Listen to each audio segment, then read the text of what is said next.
This conference will now be recorded. Okay, so just a quick recap. Okay, I've also sent a few pictures about what we discussed yesterday, right? We discussed about generic cloud related benefits, cloud service model, cloud deployment model, and cloud characteristics, right? And cloud benefit. So these are the six benefits that are targeted towards the exam point of view. But then there are many other benefits that we discussed yesterday, right? And there are three different service model within the cloud: infrastructure as a service, platform as a service, software as a service. So these are all based on who services what. If provider is servicing the infrastructure, then it is called as infrastructure as a service. If provider is managing and servicing both infrastructure as well as the platform, then it is called platform as a service.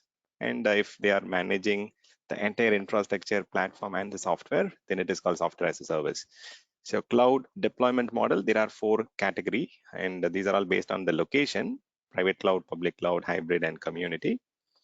And we discussed about the different characteristics of the cloud. If these characteristics are present in your environment, then you can call your environment as a cloud. Else it's just a kind of traditional data center, or it's just another server room kind of thing. Okay. And also we discussed about few demerits. So definitely there are some demerits for some of the legal or industries where they need a lot of security compliance and so on. We need to think twice before choosing cloud. Okay, but today we will be discussing more about Azure introduction, not cloud. Cloud introduction is completed, and now we are getting into Azure related discussions. Today, like we'll be discussing about what is Azure, what is Microsoft Azure Cloud, and why Azure, and there are other providers, right? So why we need to choose Azure, and what are the different ways of accessing Azure Portal, and how we can deal with the subscriptions, resource group, and so on. So today, like we'll try and discuss around Azure related topics. Okay, let's get into the topic. Okay, likewise, I will start having an Excel sheet open here. I'll try to continue. I mean, for every week, I'll have one Excel sheet. Okay, so let's start with why Azure. Okay, so many of you have joined this particular course, right? There are other cloud provider topics also I'm covering, like AWS, GCP, and OCI, and so on, right? What is the reason behind choosing Microsoft Azure? What do you feel that is good in Azure, and why we need to pursue Azure Cloud? Any Uh, inputs from you guys? be, because of the Active Directory AD, so that is Okay, one so advantage I could see. Because of the While license, comparing we the can easily use the existing license, we use a SQL database. Okay. So we can easily use the same license to that Azure environment. And Fine, again. one Okay, more go ahead. thing, and there is so many inbuilt tools for integration which is available for Windows, especially it is from Microsoft. So we don't want to use third-party tools for any migrations or something. Okay, fine. So most of the Microsoft products are user friendly. So this is also one of the user friendly tools. Okay. Majorly because of the market demand and the growth prediction from the last 2-3 years, and the number of clients which is adapting to the Azure is very high, and it's AWS is always high, so it's always like you join a growing company where you can have multiple opportunity. So as you explained, one of the biggest reason is that. Okay, perfect. And majorly it helps from the Windows background, and obviously people who are much not comfortable with the console or CLI, this also helps to understand GUI. Okay.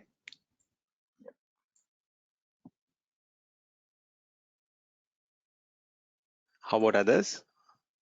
Why did you choose Azure, or why maybe like what is the reason Azure is Fast choice. um, Sorry, Conversion cost. from yes, and conversion from on-prem to cloud like is easy. I feel.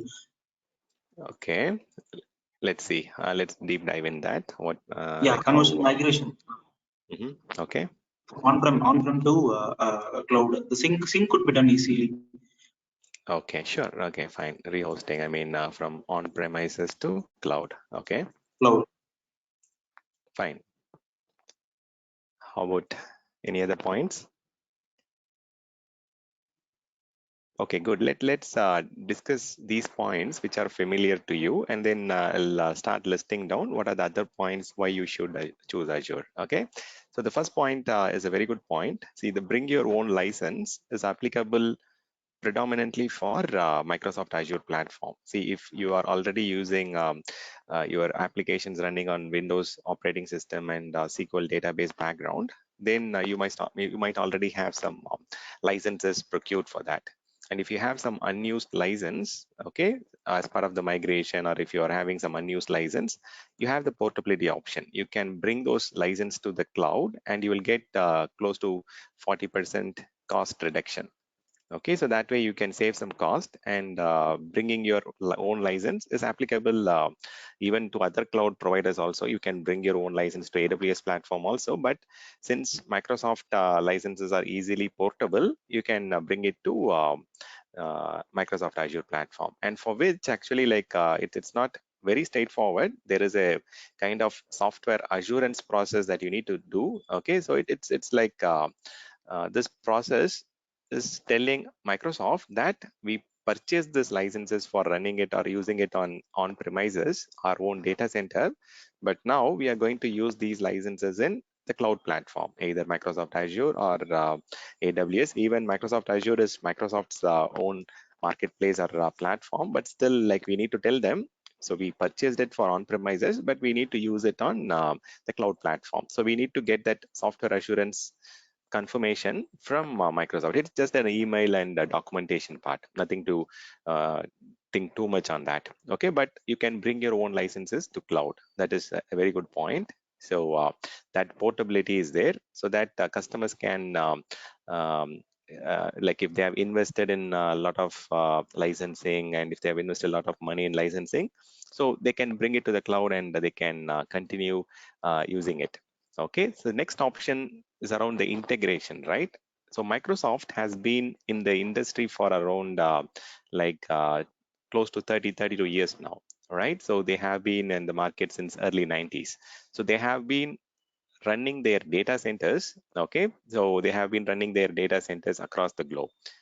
See, it's not that people have started using Microsoft product very recently. So they have been using it for last 25, 30 years.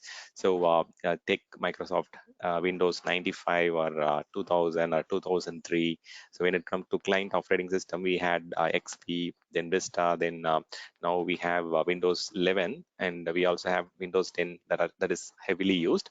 So all these products are used across the globe, right? So we have customers in even remote areas using these operating system, and Microsoft has been distributing patches, updates to all the locations across the globe. So if you think they have been distributing it from the US, no, it is not the case. They have been having different data centers, server rooms in almost all the global countries. Okay, so Microsoft has been maintaining these data centers for more than 30 years. So they have got 30 plus years of maintaining so they have got 30 plus years of experience in maintaining those data centers, and the patch releases, and the license portability and all those things. So they have got very good experience in maintaining the data center. If they go and get particular compliance program approval, they know how to get it, because they have the most experience in running the data center, right? And not just that, and Microsoft as a company, they have been giving lot of products. See, for patching, they have been giving System Center Configuration Manager. For monitoring, they gave System Center Operations Manager. For backup, they used to have System Center Data Protection Manager. For hypervisor, they used to have Hyper-V. So there are many products that can be used in an hyper capability where, or like kind of hybrid capability. You can use the same product to manage the servers running in on premises and also on the cloud platform. So that kind of hybrid integration or hybrid capabilities are available from their product. So if you have been using these product already, you can continue to use those product to manage the systems that are running in the cloud platform also. So you have a very good integration option. So that is what we call it as better integration, and you can use the same tool for managing both your on-premises systems as well as the public cloud systems. Okay, so that is a very good point. And this is maybe from some of you, you have mentioned Microsoft products have got GUI. It has got a desktop where we can go and open and have a use the mouse to browse things, and it is user friendly, and it has got a GUI. So it is an advantage from people who is managing it or the end user experience. But when it comes to server operating system, the more you have applications or the more you have desktop experience, it is prone to vulnerabilities. It is prone to kind of issues, right? So for a desktop edition, for a home user or for a person who is trying to learn some products running on an operating system, so desktop operating system having a desktop experience or GUI experience is well enough, or it's good enough. But for a server operating system, this brings in a lot of other challenges also. So the more we have applications, the more we have enabled features, we have to patch them. We have to carefully deal with vulnerabilities arising out of those products and services. Right? It's an advantage. On the other side, it has got some demerits also. Okay, so yeah, and almost all the product has got pros and cons, but this is a good point as well. Yeah. And next is Active Directory integration. Yeah, so when it comes to identity, authentication, and authorization, so Active Directory have been in the market for last 22, or it is there in late 90s also. Like I think in 2000 they released Active Directory along with Windows 2000 operating system. So it has got more than 20 plus years of they have been running these identity and access management for more than 20 plus years of service. Okay, so that is also a good thing. Microsoft Active Directory for identities management and access management. So this plays a very good part, and you can leverage the tool set that is from Microsoft. And the brand value, some of you were talking about the market growth, the cloud adoption ratio, all those things. Yeah, that is really good actually. So the brand value that they have got on the customers, the trust that the customers have got on Microsoft products is enormous, right? People have been using it, and people know the benefit out of those operating systems database. So they have been using it, exploring the features for last 25-30 years. So the brand value itself speaks. Okay, so people are trusting Microsoft, and that has been one of the reason why there has been a lot of increase in the customers in the recent past towards public cloud. Okay, so definitely, I mean, the user friendly is all good stuff, and this Active Directory integration, the brand value that they've got, again brings a lot of value add.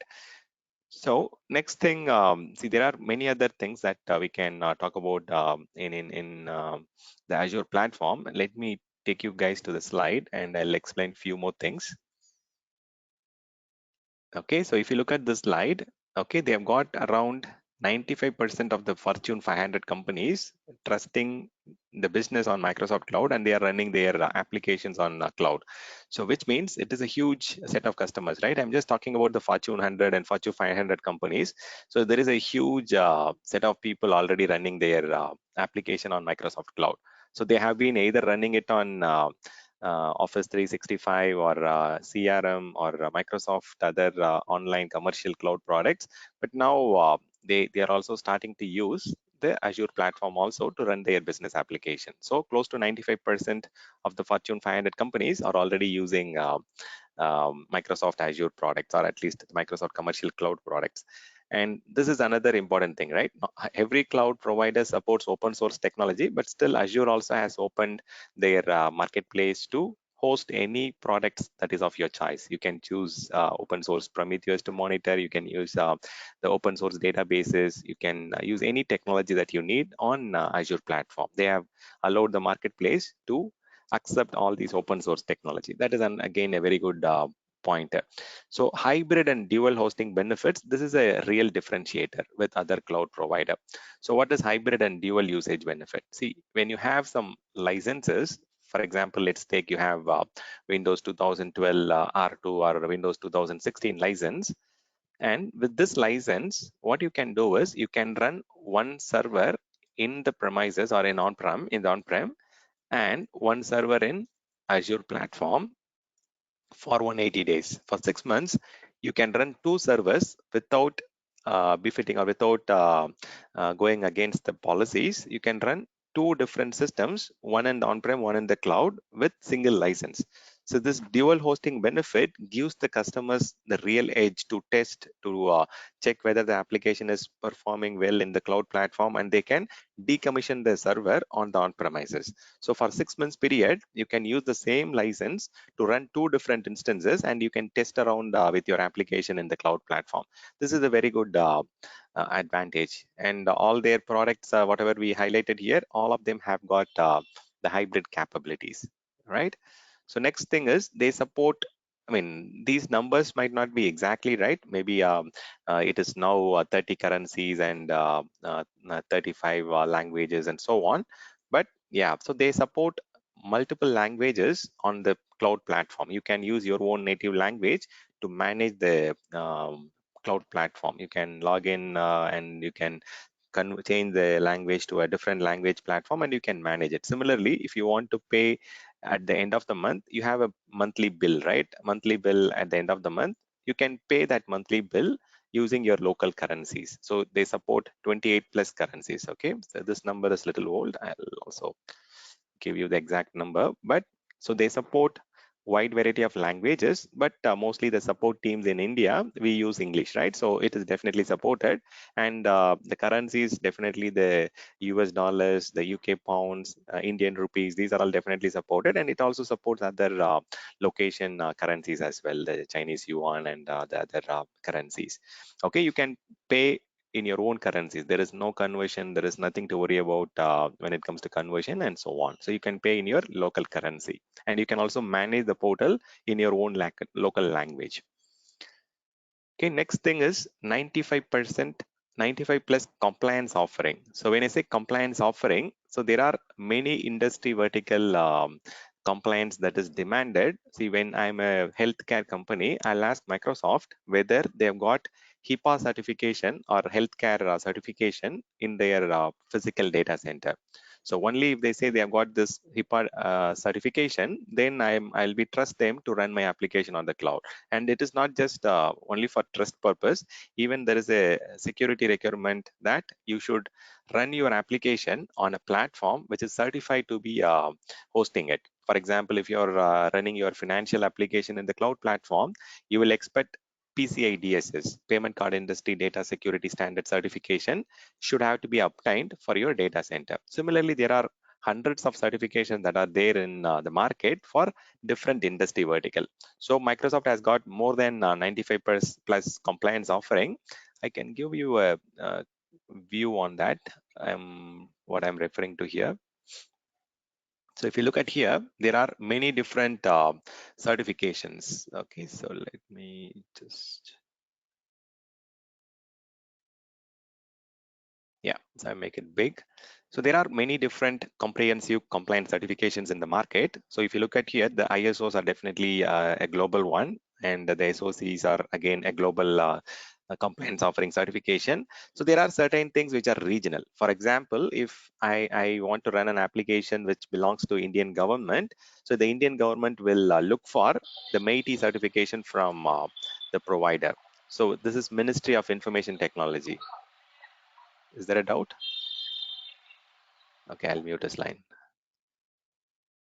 Okay, so see, different countries, different regional providers, they will expect certifications that is compliant in their data center. So if Microsoft is not offering these certification, then definitely the customer will go and choose the data center or the provider like AWS or GCP who has obtained this particular certification. So there are many different regional certifications. There are many different industry specific certification like PCA is for financial, and there are some HIPAA is for healthcare, and there are other certification which belongs to different industry verticals. See, automotive, they will ask for SOX compliance, and similarly, if you're running your government applications, for example, the Department of Defense related application, they will look for the DoD level 5 or level 4 certification. Similarly, NIST, National Standard certifications, and ITAR, and so on. So all these certifications are already available in Microsoft Azure platform. So if you are a customer who belong to this industry vertical, or if you belong to this particular region, most of the certifications are already obtained for Azure data center. So they have got around 95 plus certification for their for most of their data centers. Okay, let me just come back here. And there are few other points which you can highlight. See, for example, if you are from locations like Singapore or different locations, there are certain specific advantages that you get from Microsoft. So there is some specific certification that is regional, and that is only available in Azure platform, which is a very good differentiator. So 95 plus certification, and these are the Fortune 100 or Fortune 500 companies logos. Okay, so I mean, these are very few that are listed here, but still it's a like companies like Samsung, and automotive companies like Rolls-Royce, and very critical banking industries like Bank of America, and big companies like HP, BMW. So all these are running their services in Microsoft Azure platform. If companies like Boeing, which are very critical airlines company, right? So if they are running their services in Azure platform, that gives a kind of competitive edge or confidence to some of the customers who are thinking to choose Azure platform.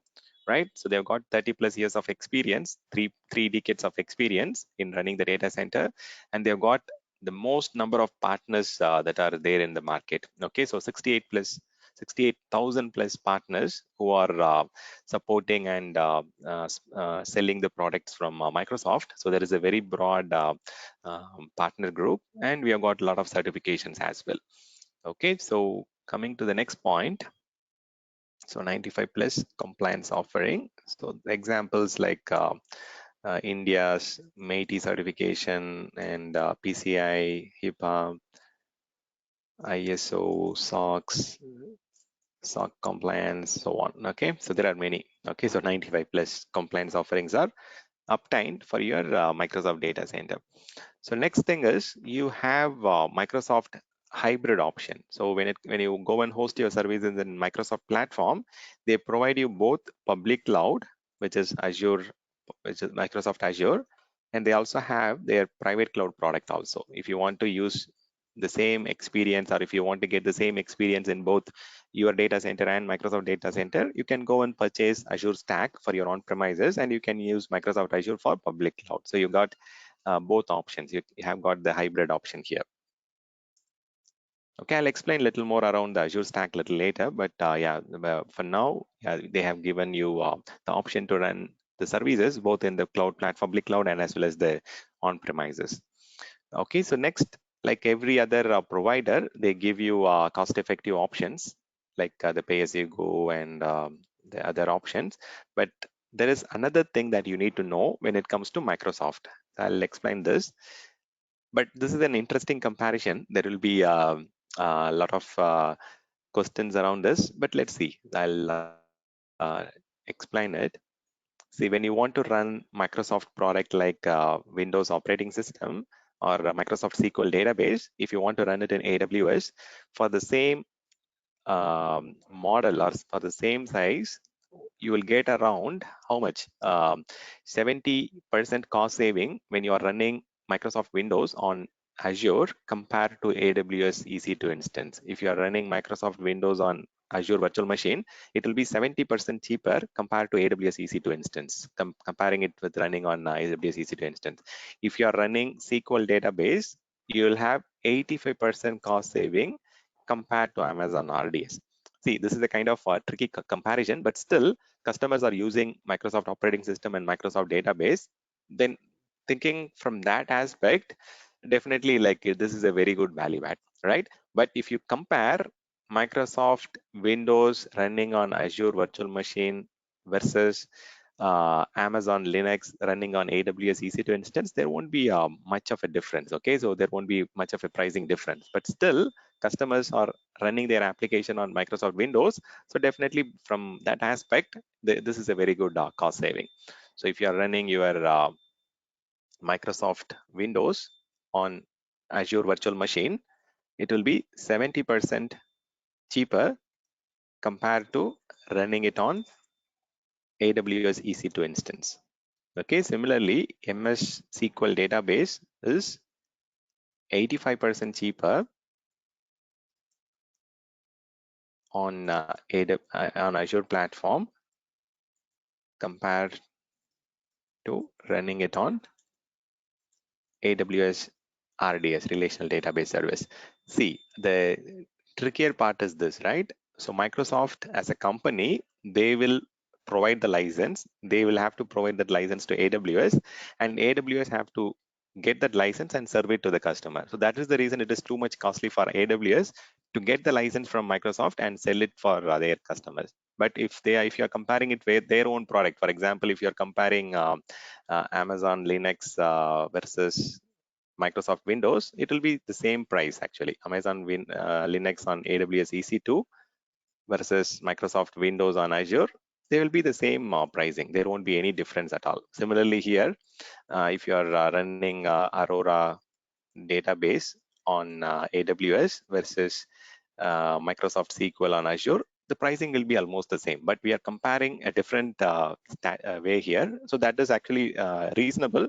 The reason most of the customers have been using the Microsoft product for running their application and hosting their database on the backend. So comparing it doesn't okay, so it is a good comparison actually. So it is very cheap if you want to run Microsoft products on Azure platform, comparing it with AWS platform. Okay, so next point. So you can feel free to ask questions if you are not following me, or if you have some doubts, let me know. Okay. And this is someone also said this thing, right? There are a lot of new customer subscriptions month on month. So there are at least 1,20,000 subscriptions month on month Microsoft is getting. So that means it is growing a lot. There is a very good potential of expansion. So 1,20,000 new subscriptions every month. So which is a very good growing ratio. So that is also a good reason why we are learning Microsoft, that there is a lot of job opportunities, and Microsoft is also expanding their data centers to cater those new subscriptions and new demand. Okay, so did I miss any important point from your view, or you want to add anything? So this list can go on and on. Okay, so let's try and limit it to some 30 points, and let's move on. Okay, any other important point that anyone would like to highlight? Why Azure is a good platform compared to other providers? Okay, I'll add a couple of more points and then we'll move on. Okay, so the next point I'll highlight for Microsoft, if you are running like Windows 2008 or 2012, so when you migrate it to cloud, you get additional 5 years of, or at least additional 3 years of security update if you're running it in Azure platform.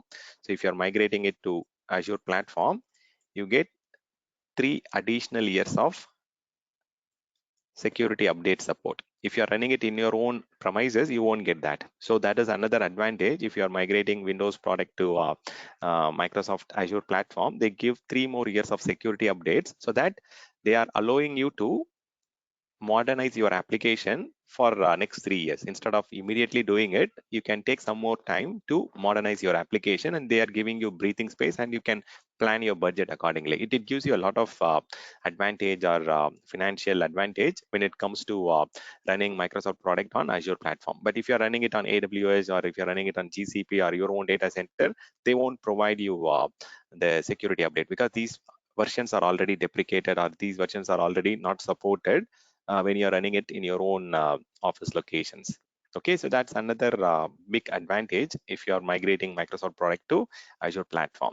See, the reason they are allowing for some time, because this is when there was a drastical architectural change that happened on the operating system family. See, both Linux and Microsoft Windows, they stopped releasing 32-bit operating systems at this point of time. So they started releasing only 64-bit releases. So if in case your application has to be run on 64-bit, there has to be a complete re-architecture, or there has to be a complete re-platforming that has to happen on your business application. So that is the reason Microsoft is giving few more years of time for you to go and convert your product to be compatible with 64-bit releases. So that's the main reason actually. So that is another good reason why companies are taking some time to come out of those 32-bit operating systems. So 2008, 2008 R2, these versions were the last versions when we had 32-bit operating systems. From there on, only 64-bit operating systems were released. Okay, so that is another important point. And Microsoft is investing very huge amount of money on security aspect. Okay, so year on year, or there is a huge investment that Microsoft is investing on security standpoint. I can just give you the exact number here. Okay, I think what I heard is they are, but also there is a huge potential of new job opportunities on public cloud security. So they invest $1 billion every year on cyber security. So they are having a very high focus on this, say, cyber attacks and security aspects, and definitely there is a very important focus that they are giving. Okay, so let me just move on. Because see, you know, right, at least 20 to 25,000 cyber attacks are happening every year. So which means there is a lot of disadvantages, or there is a lot of room for attacks, malware attack and cyber attacks. So definitely this particular investment is going to bring a lot of confidence for customers to run their product on Azure platform. The next another thing is the discounted rate option. So see, for example, if you are running your development environment, or if you're running your test environment in Azure platform, you have a subscription called Dev Labs, or Dev Test Pricing subscription that gives you a very good advantage, financial advantage. You'll get at least 60% cost reduction if you are choosing this Dev Test pricing option. Okay, so if you are choosing this Dev Labs option, you will get 60% cost reduction for your non-production environment. So if you have a non-production environment, you can run those applications on this subscription, which is very cost effective one. Okay, so you have to inform them that I want to run a development environment, and they will map these products to the dev test discounted rate, and you can get benefits. So there is, I mean, you can get all these details in the platform. I'll also help you around these things. Okay, so no worries. So let me just try to.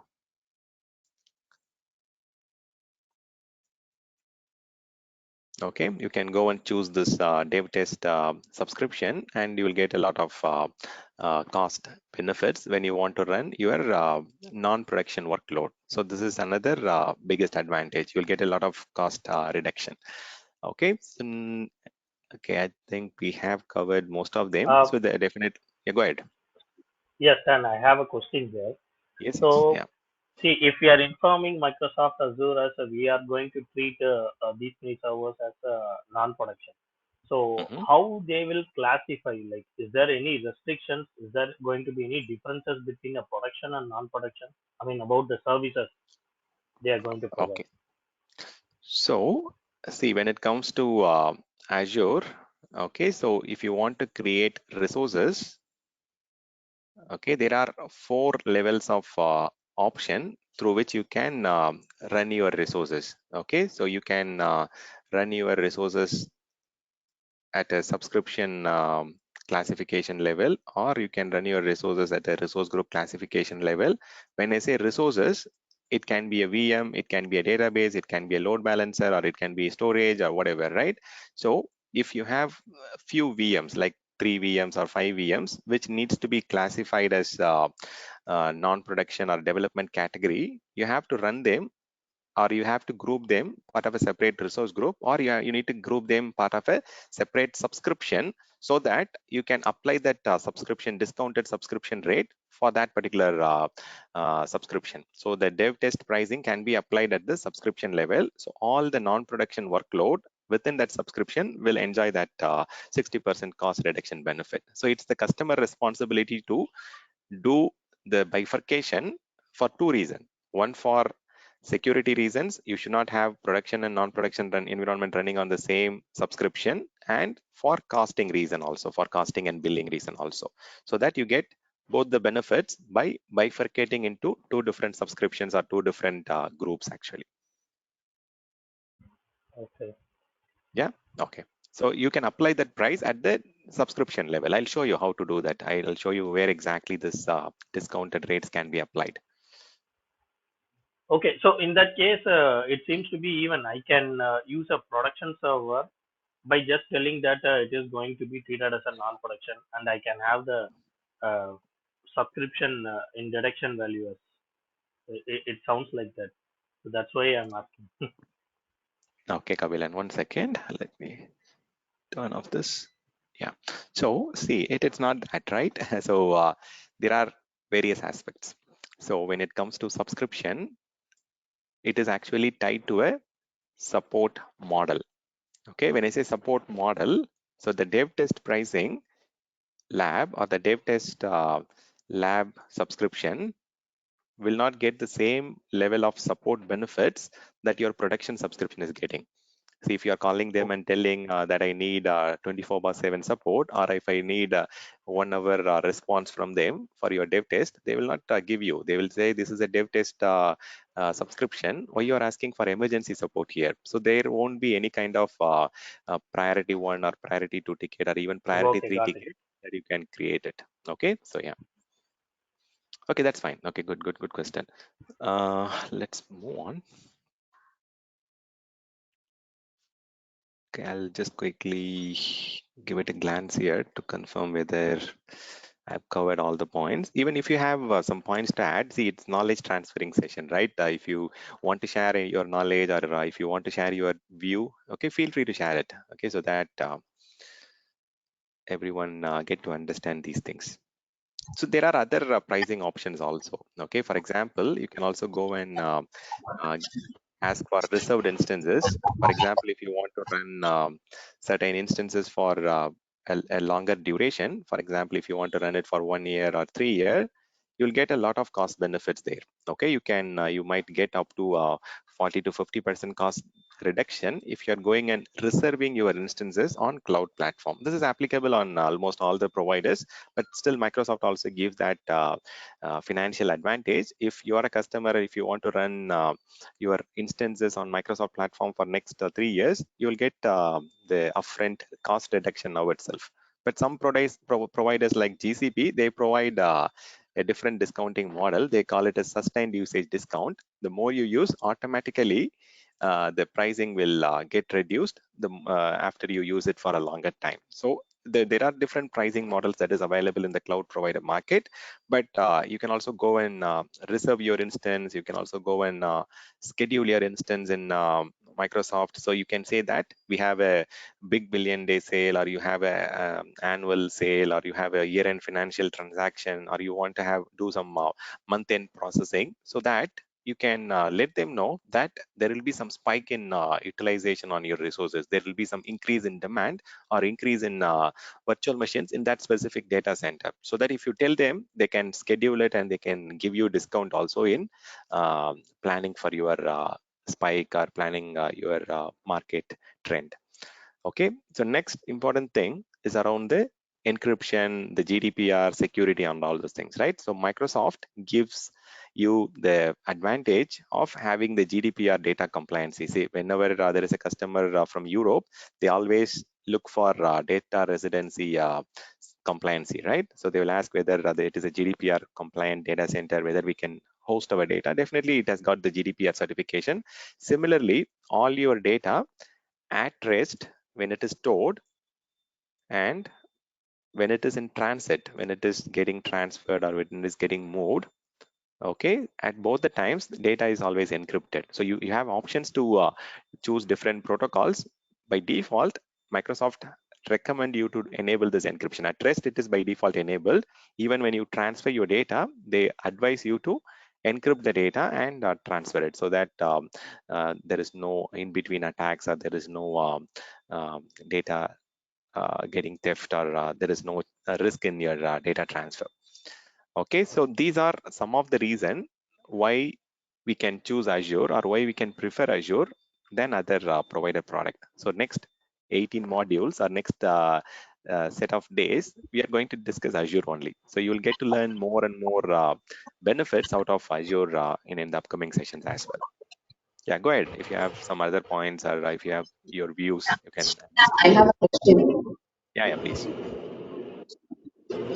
See, if we have to see, AWS and Azure both are market leaders, and if you need to do a comparative analysis between the two as a third person, no, Mhm. what would you suggest, and what are the benefits? Okay.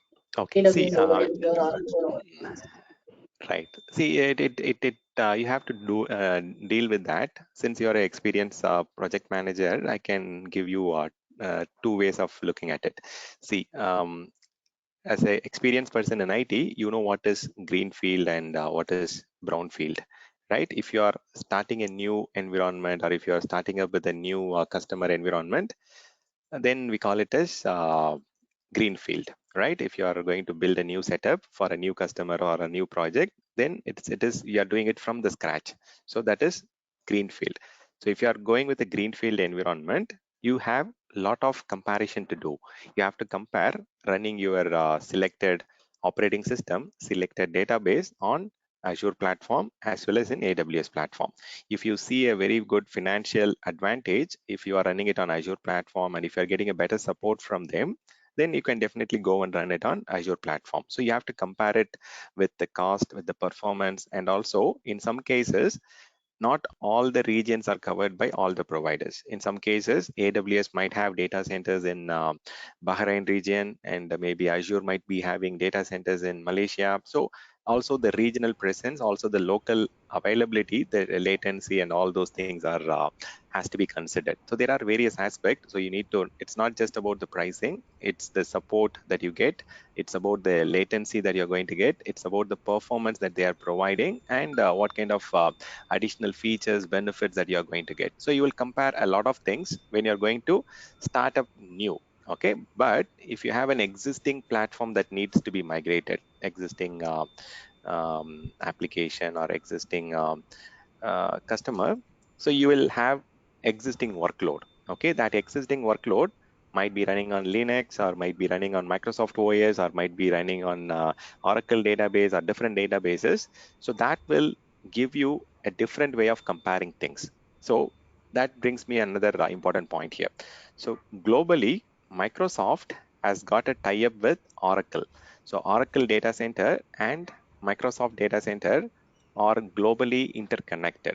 Okay, so you can go and run your front-end application on Microsoft Azure data center, and you can host your Oracle databases on directly Oracle data center. So this is called as cloud interconnect. So that is available in almost all the regions from Microsoft. So which means you can host your front-end application, web server, and application server on Microsoft Azure. So you can enjoy the benefits of running it on Microsoft OS. You can get it for very less cost, and you know how to deal with Oracle databases, right? Oracle databases has got a lot of licensing aspect. It is tied to the hardware, so licensing is very complicated when it comes to Oracle database. So you can just migrate your database to Oracle data center, and you can have them running in two different data center with utmost security, because like they have this cloud interconnect was deployed between Microsoft and Oracle data center. So the cross cloud interconnect is already there.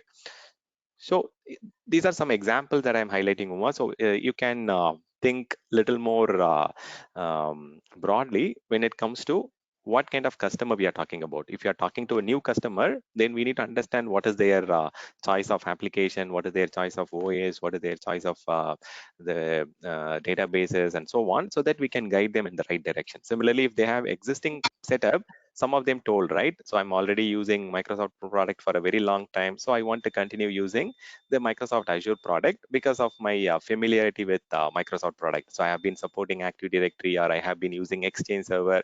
So I want to continue my career in Microsoft. So that is also a view that customer will have, right? So I have a very long-standing relationship with Microsoft. I want to continue that. See, that is another important thing. See, Microsoft always goes and signs an enterprise agreement if they are onboarding a new customer. So if you think of Microsoft, even before Microsoft Azure was consumed by that customer, Microsoft had that advantage. So they had at least 90 percentage of the Fortune 100 and 95% of the Fortune 500 companies were already using Microsoft product. They have been either using Microsoft Office or Office 365 or Microsoft commercial CRM products or Microsoft operating system or Microsoft databases. So if they use any of these products, there will be some kind of volumetric agreement or enterprise agreement that have been already signed between the customer and Microsoft. See, if Microsoft want to expand their business with that customer, they already know whom to reach, who is the financial person, who is dealing with the fin operations or FinOps. So they have that additional advantage also. So the partners, the resellers, all those guys knows whom to contact in that customer environment because of this enterprise agreement advantage. Okay, because 90% of the companies were already using the Microsoft product even before Azure Cloud came into picture. They have been either using Office or Visio or Windows or database, Microsoft SQL database, and so on. Okay, so that is another important thing. Okay, I think I missed to add this 68,000. I know, like I gave a very high level view, Uma, but for now, I think that should be fine. Maybe moving forward, we can discuss a little more things so that you get a comparison at service level. For example, when I discuss virtual machine, I'll compare it with AWS platform and how it is different. And that's when we are discussing network storage, we'll start discussing or comparing the three top providers. So you get a little more clarity at each of the service level. But at the platform level, at the cloud platform level, this is enough for now. Sure, thanks. Yeah. Okay. Any other questions from anyone before we move on to Azure deployment model?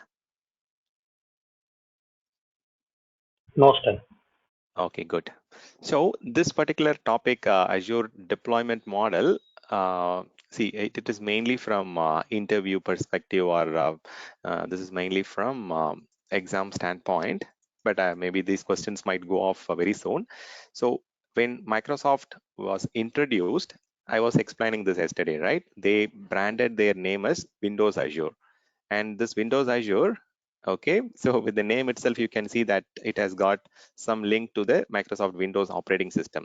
So for some reason, they branded it as Windows Azure, and they were allowing only Microsoft Windows related operating systems, and they were allowing only .NET applications or their .NET framework application.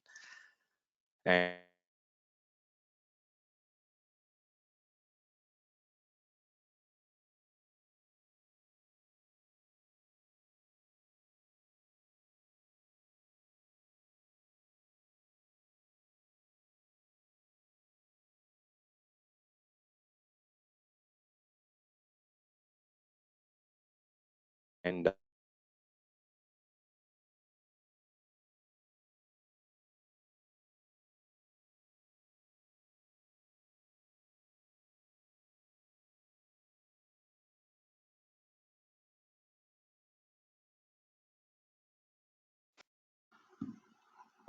Stan, I think we were not able to hear you. Or is it me for everyone? Yeah, yes, we yes, couldn't Naveen. able to So hear my him. audio went off. So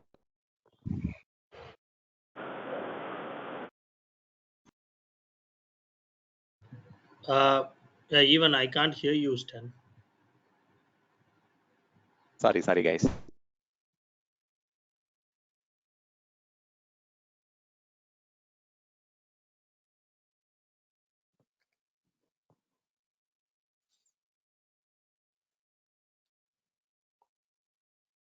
Yeah, my audio connection is restored. Yeah, I know. So, sorry guys. So, there was heavy rain last night and my broadband is still not up. So, since it is Sunday, I think they are taking excuse to repair it. Okay, so I'm back on the line. I'm using my mobile network and people are repeatedly calling. I just disconnected it. Sorry.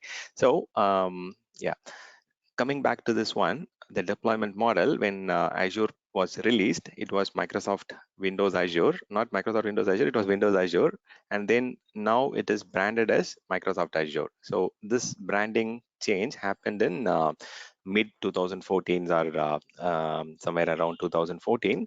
They rebranded it when Satya Nadella took over this cloud portfolio.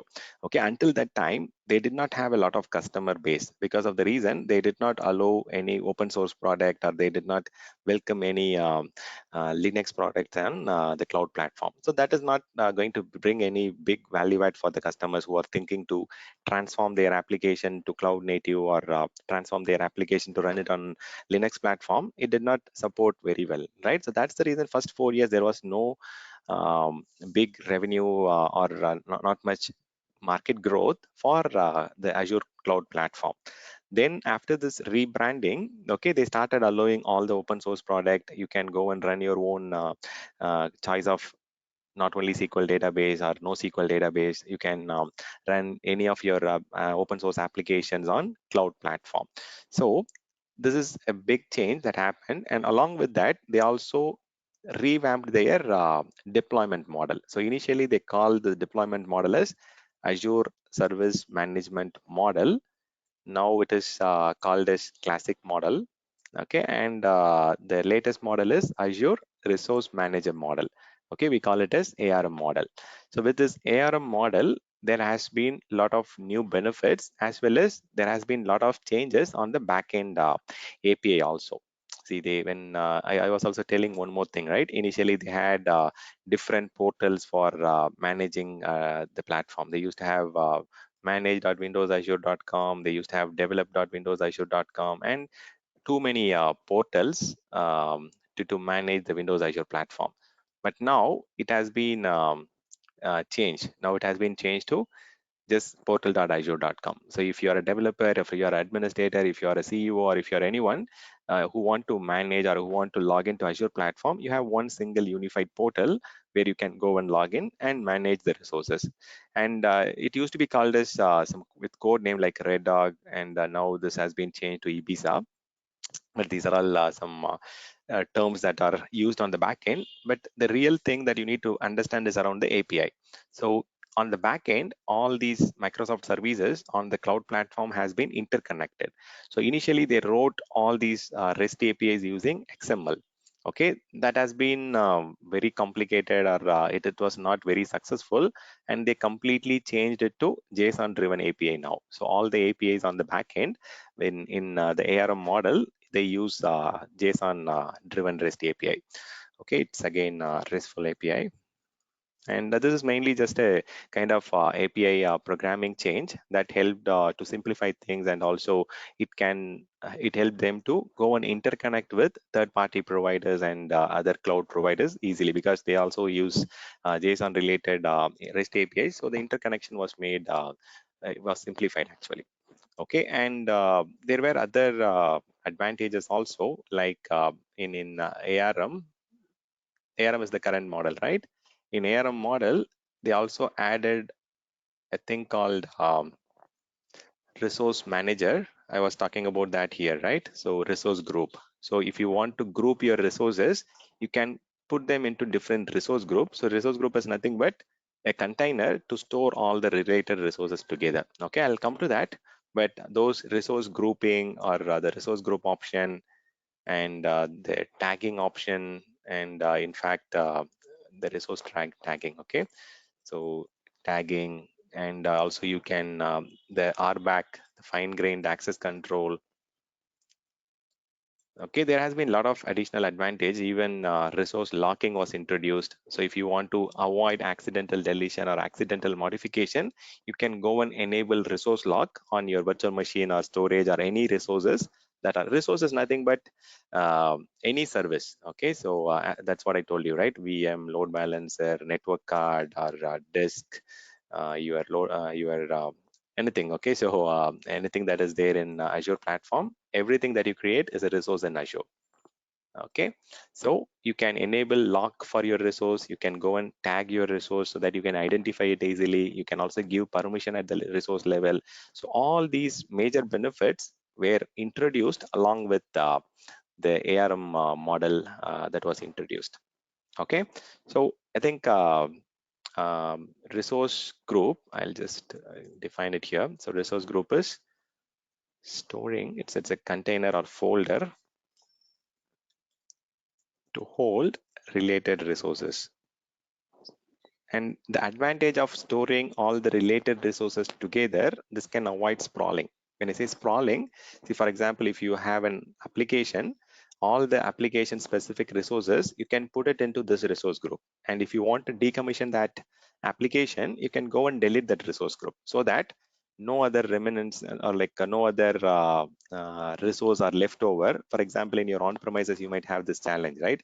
If you have a VMware environment, you might have your virtual machine disk stored on different data store, and when you decommission one of the virtual machine, you might miss one of the disk, and it might end up accumulating your high cost storage space. Similarly, in cloud, these challenges were there in the ASM model. So when you go and decommission the resource, you have to identify each and every resource that is specific to that application. You have to identify the disk, you have to identify the public IP, you have to identify the disk and so on, and then decommission all of them.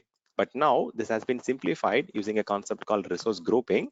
So whatever resource that belongs to that application, you can store it inside that resource group, and when you decommission that application, you can completely delete that resource group so that all the related resources to that application will be deleted. Okay, so these kind of good advantages are there in Azure ARM platform. Okay, so all the resources can have the same similar life cycle. So they all get created together, they all get deleted at the same time. So there is no sprawling or no unwanted resources in the cloud platform. Okay, so these are all couple of important points that you need to understand. But as I told you, like this happened 6-7 years back. But still, if in case there are some questions around this, you can answer it either in your interviews or in in the exams also. So here, one more last point. Earlier, when the ASM model used to be there, when we go and create the resources, it used to get a DNS name like this. Okay, so for example, if you go and create a resource, it will have the cloud service name,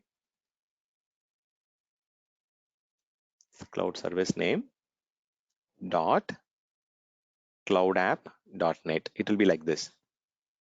So what is the drawback in this? So you should have the name unique across the globe, across the entire globe.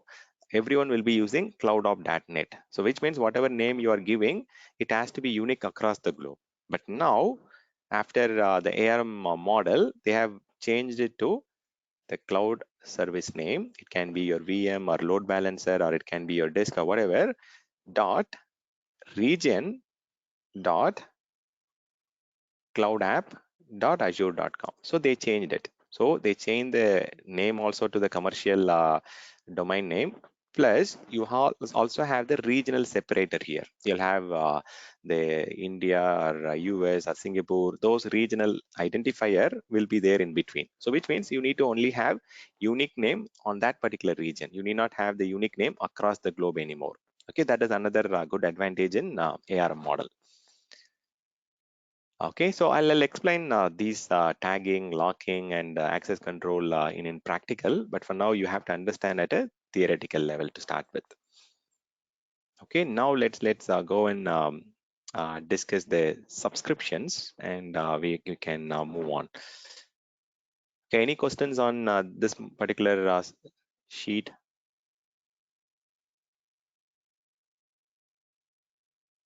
Okay, yeah. So if not, let's move on to the support model or the subscription. Okay, I'll come back to the Azure hierarchy. I was answering to a question and I started that particular sheet, but we'll touch that again. See, when you go and start creating your resources in Azure, you need to choose a support plan, not just the subscription. So there was a question earlier, right, from Naveen or someone. So you need to choose two things. One, you need to choose how you want to segregate your resources, how you want to group your resources into how many subscriptions.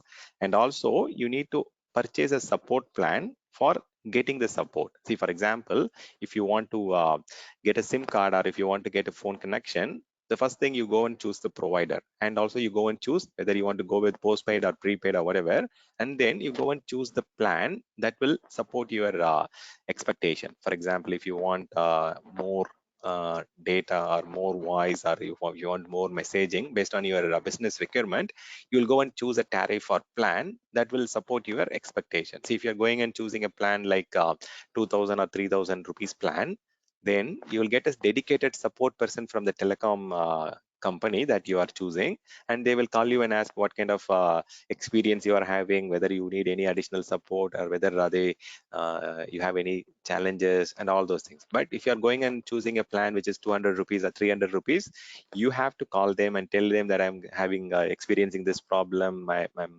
facing slowness in my connections, and I'm not getting the adequate network coverage and all those things, right?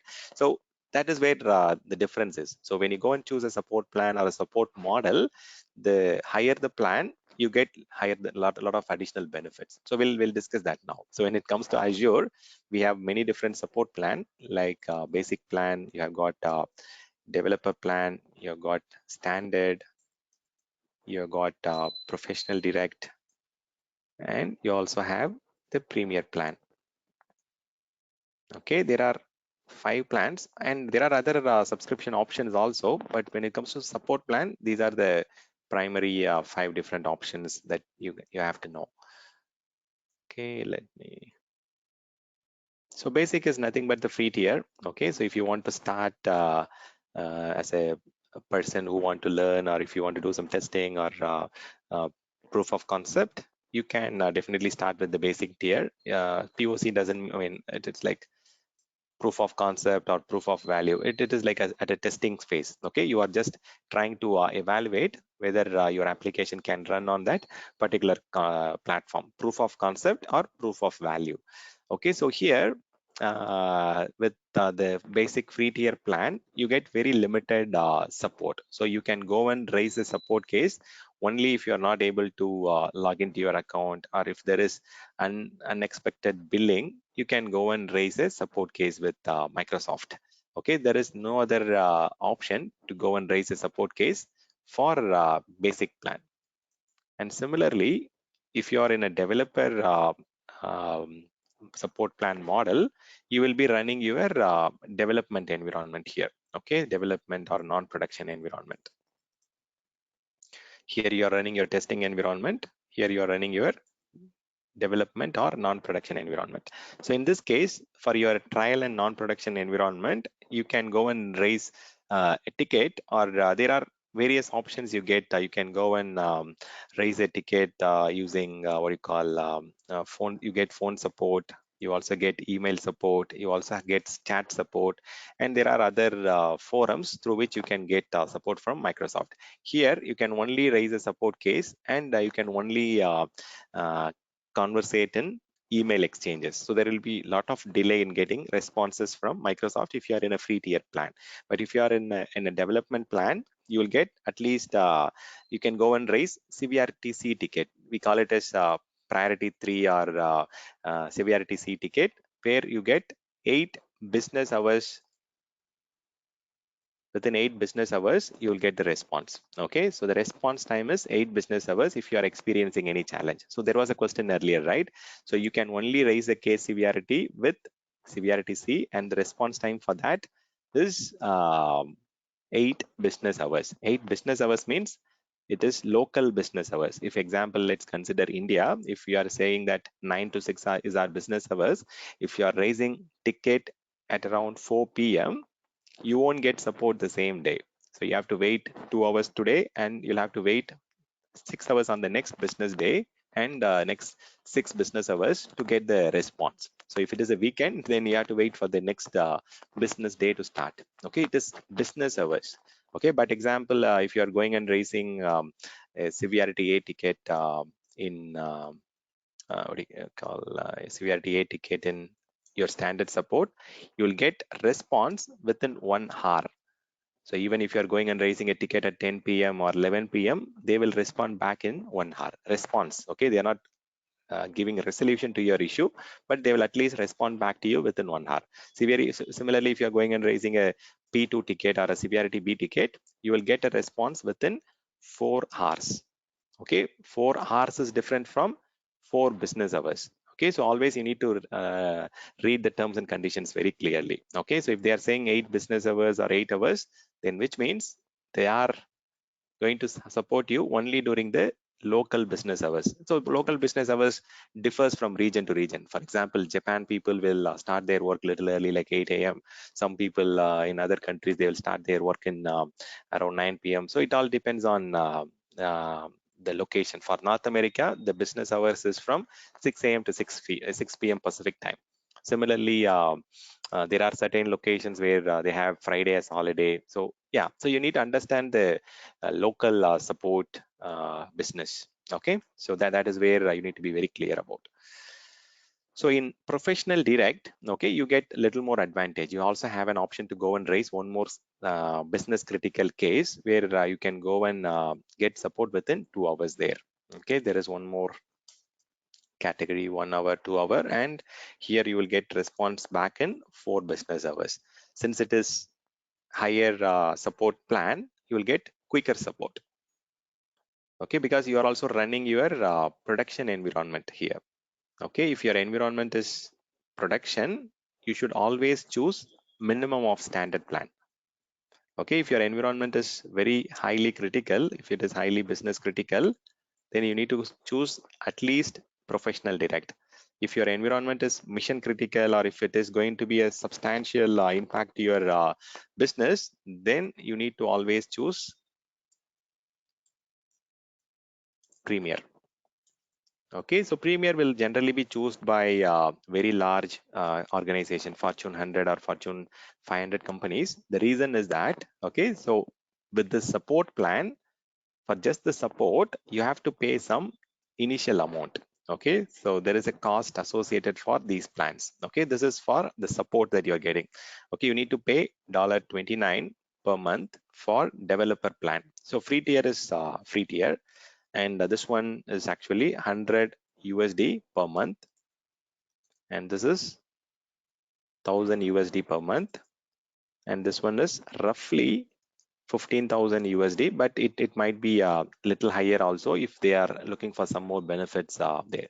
So from here itself, you will understand not the mid-tier companies or the small companies cannot go for the premier plan. Only the larger companies who has got a very good revenue in their application, they can go and choose the premier plan or the professional direct plan, because the cost is very heavy and the benefit that you get from Microsoft is also huge. So that is what we are going to discuss now.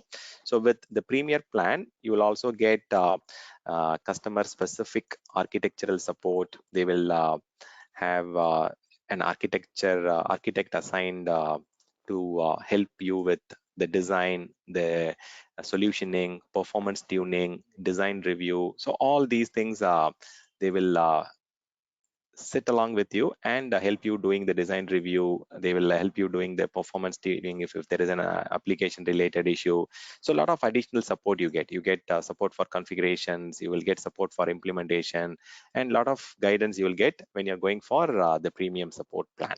Okay, but there is one main difference between professional direct and the premier. The main difference is the person, like the escalation matrix. So if you are not getting proper response within the speculator or the specified timeline here, you can call up the pro direct delivery managers.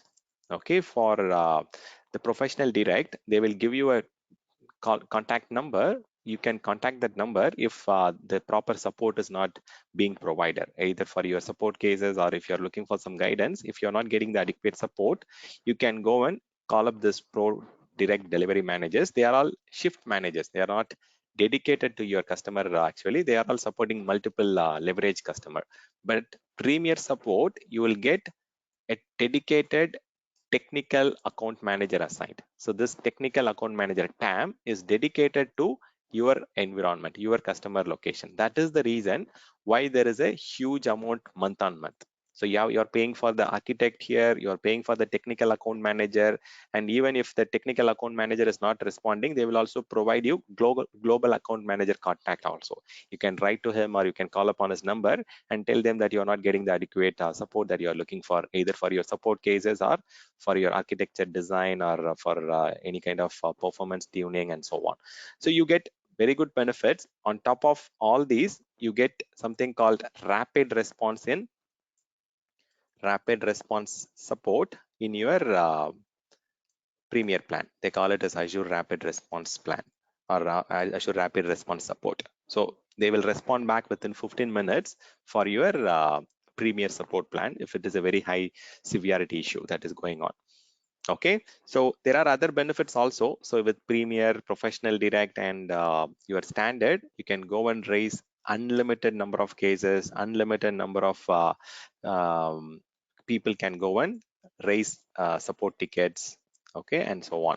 Whereas in developer plan, only assigned dedicated personals can go and raise the support case or open a support case and contact them. So not everyone can go and contact them. So here anyone can go and raise a support case if you belong to that support group from the customer side or from the service provider side. You can go and raise the cases. And again, you get a lot of additional advisory support. Okay, so in Microsoft, they have something called trusted advisor or advisor recommendation. So you get full access to their Azure advisor recommendations. Okay, so they will provide you recommendation to reduce the cost, to improve the performance, to enhance the security, or to improve the fault tolerance. So on all these aspects, they will give you the resource limits. So they will give you recommendations and guidance to reduce the cost, to improve the performance, to enhance the security, and so on. So all full set of advisory recommendation is available for all these plans: Developer Standard, Professional Direct, and the Premier plan. Okay, so see, the main difference is here at the bottom. Okay, so what kind of support you are getting? So in Professional Direct, they will give you architectural guidance, but only based on best practices. Okay, they will not give you design review, or they will not give you performance tuning. They will give you some generic documents like best practices, and they will give you some architectural guidance, but that too only generic level. They won't get an architect assigned. The professional delivery manager themselves will share some document links and some kind of onboarding guidance, and the consultations will be provided, but that will not be huge actually. But here with the professional or the Premier plan, you get a lot of Azure event management, Azure engineering led webinars, seminars, on-demand training. They will give you a lot of vouchers. They will give you a lot of dashboarding help, lot of interoperability help, configuration guidance. You get huge support here. Okay, interoperability support with different vendors. You also get configuration guidance support. They also help you with troubleshooting and all such things. Okay, so if you are a Premier customer, you can enjoy all those luxury because you are already paying 15,000 per month minimum, and if you are looking for few more additional benefits, then you can pay more and get those substantial advantages. Okay, any questions on this one? This is very important to understand from exam perspective as well as from interview standpoint. Okay. No, it's clear. Okay, fine. So see, one more point here. So small to mid-size company will choose standard. Mid to large size company will choose professional direct. Very large organization will choose um, premier. Go ahead. Stanley, like just a query here. Like Yeah. discounted pricing you mentioned right earlier. Yeah. So are we like if you are having a premier subscription for us, like Yeah. can we avail that as well? Yeah. You can do it. See, all these support plan are tied to the subscriptions. You need not apply the Okay. same support plan for all the subscription. You can get the discounted plans for different subscription. For example, Okay. even see here, you have different plans, right? For your development environment, you can choose the developer support plan. Even whatever you said, right? The dev test pricing also can be applied for the subscription. So you can tag it to the subscription level. Okay. Yeah. It is under the subscription level. Okay. Got it. Correct. Yeah. Thank you, Stan. No problem. Yeah.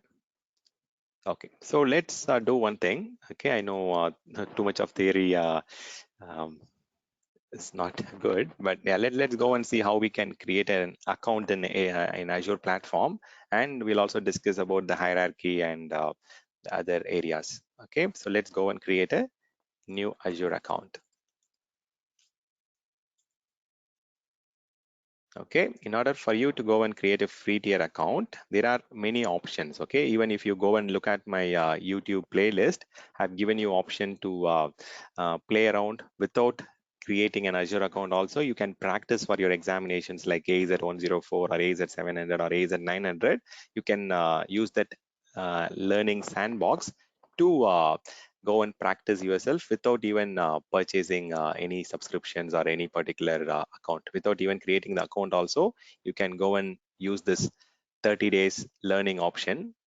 You can also use these kind of options to go and learn, as well as get some discounts on your certifications also in your higher level certification. So I already told you AZ 900 is free of cost, but even you can go and prepare for other certifications like with Cloud Skill Challenge. You can practice all the labs and all those stuff in the learning sandbox. Similarly, you have a lot of other options where you can go and play around even without what do you call creating an account. So just look for my Azure playlist, and you will see a lot of guidance around how you can learn without even creating an account. But now I'll recommend to go and create an account, at least to have a look and feel, or at least to have an experience on how or what are the processes involved in creating a new account. Right, in order to have a new account created, you should have an email ID. Okay, and it can be a Microsoft email ID or any third-party Windows, Gmail ID, or even GitHub ID, or you can have any specific email ID, but that should be an active one. And you can use your credit card or debit card. Both of them are supported, but you will need to have the credibility there. I mean, they do a minimal check. They will take Indian rupees 2, and then they will return it back. Okay, just to check the credibility. Okay, like your Uber or any other service these days, they will do a quick check, right, whether that particular card is valid, or whether you are the right person using that card. So all those credibility check and credential check will be done for the credit card or debit card. Okay, so they will return back this 2 Indian rupees after 3 to 5 business days. And in some location like Singapore or other locations, even this credibility check will not be done. So once you create an account, they will not even ask credit card or debit card. You will get accounts created for free. Like in regions like Singapore and some US locations, you don't have to enter the credit card details, and you will be able to practice for a month without any without attaching any credit card or debit card.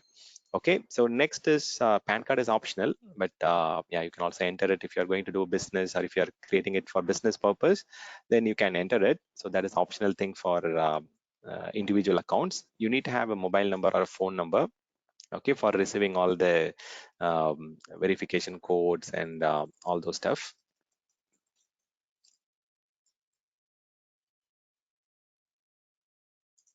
Okay, so if you want to raise a case or whatever, you need that, right? So you can tag it, and definitely you need to have a better display name, or you need to have a full name entered for first name, last name, and all those things. You can also enter the address. You need to have the support plan that you need to choose, and the pricing model. So I'll show you how to do that, and then we'll take a quick break here. Okay, so let me go and open up an incognito window.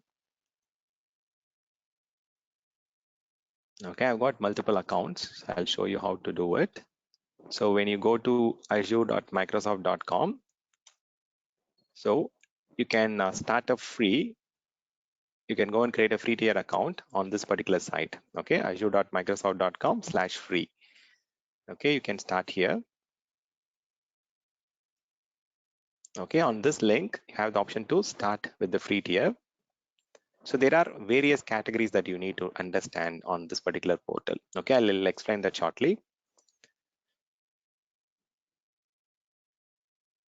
Okay, so here it will ask for some of the details. If you're already having an existing account, you can enter your password and log in. But if you want to sign in with a different Microsoft account, you can click on that and it will take you to a new subscription creation. Okay, let me just do one thing. It is again and again going to my,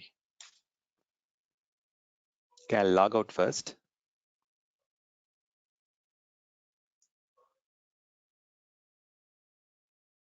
Okay, so that I don't, okay, let me log in and I'll log out.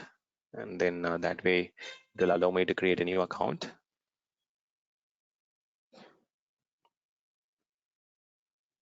Okay, this is where you log in. Okay, so portal.azure.com is the portal where you go and log in to manage your account. I'll sign out.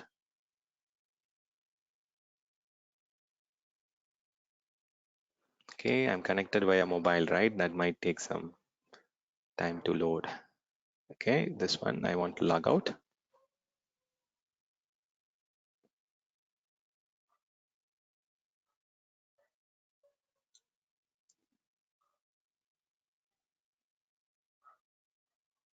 Okay, fine.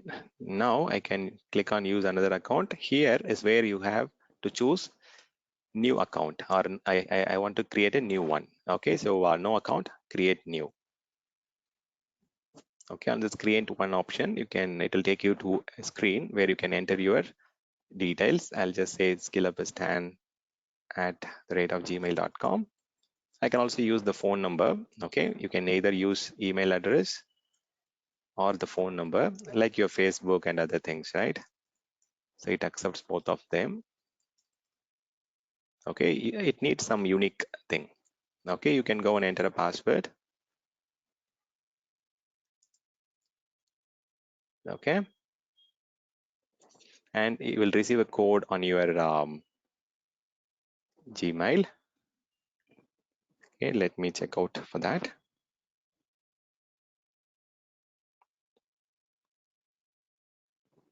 Give me a minute. Let me reshare my screen.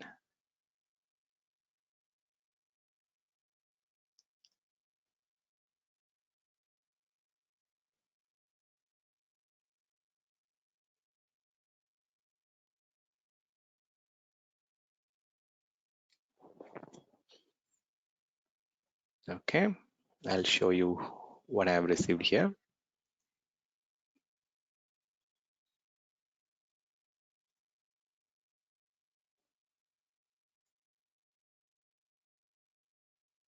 Okay, I'm sharing my screen again. So here from Microsoft, I've received this email and it is asking me to enter this code. I just received this 0 minutes ago. Okay, it's 3045. I'm entering that to verify my address. Click next. If you are interested in information, tips, and email alerts, you can select that, or you can uncheck that option. See, people who are new to IT or new to cloud technologies, if you are familiar with Tamil language, you can, I've enabled access for the entire Tamil session. You can go through that and you can attend this so that you can follow along very quickly. Okay, let me, what happened?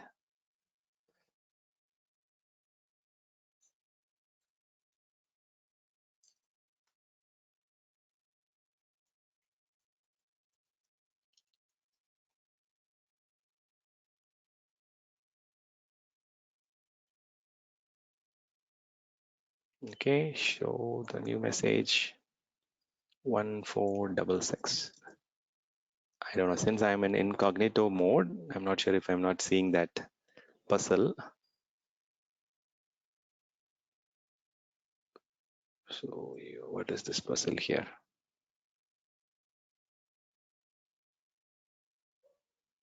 Okay, let's see. Audio challenge. Which option is the repeating pattern?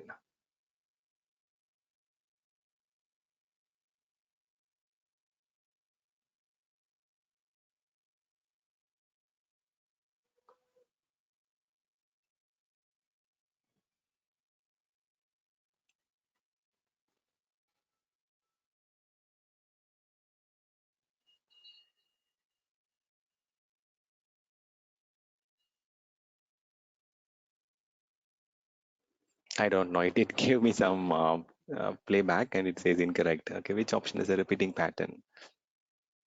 Type your answer as a number, then press.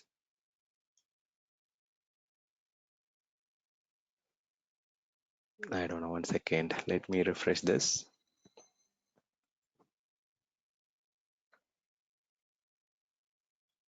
Maybe let me do one thing. Since I'm creating an incognito window, possibly I'm not able to see.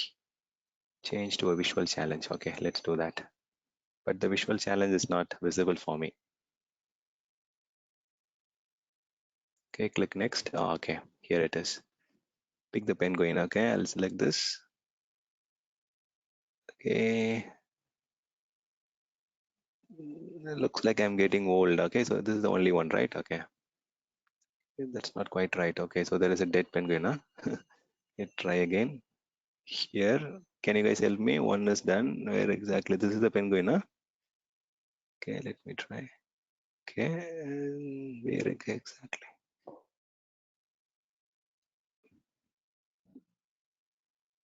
Okay. Oh my God. Doesn't looks like shadows or a penguin really. Yeah, it doesn't looks like a penguin first of all. I think this one has only one. Is it okay? It says one done, Now two check. done, three Number. done, four done. Oh, that way. Okay. At last, the puzzle is solved. I don't know. I don't know what kind of challenges you guys are going to get. This is new, actually. I mean, it used to be some kind of entering a number or entering some characters earlier, but I don't know. They are Capacity. coming up with Used new to be capacity. challenges. Obviously now it's upgraded. Yeah. So see, people, I mean, the way that the cloud is becoming more usable, there are hackers and people who are using robots to go and create accounts with robot things, right? So that's the reason they want to avoid such things. Anyways, so that's a good thing. So here I'll just go and say Stan, and then middle name I'll leave it as optional. I'll just call it as Raj. Okay, skill up as Stan is fine. Okay, I'll enter my mobile number here. Just give me a second.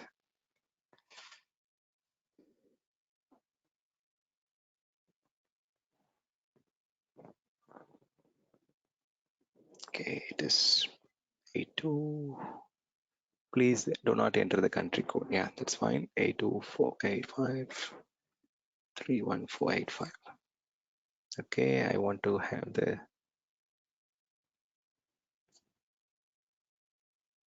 Okay, let's see if I'm getting the code. Okay, I got it.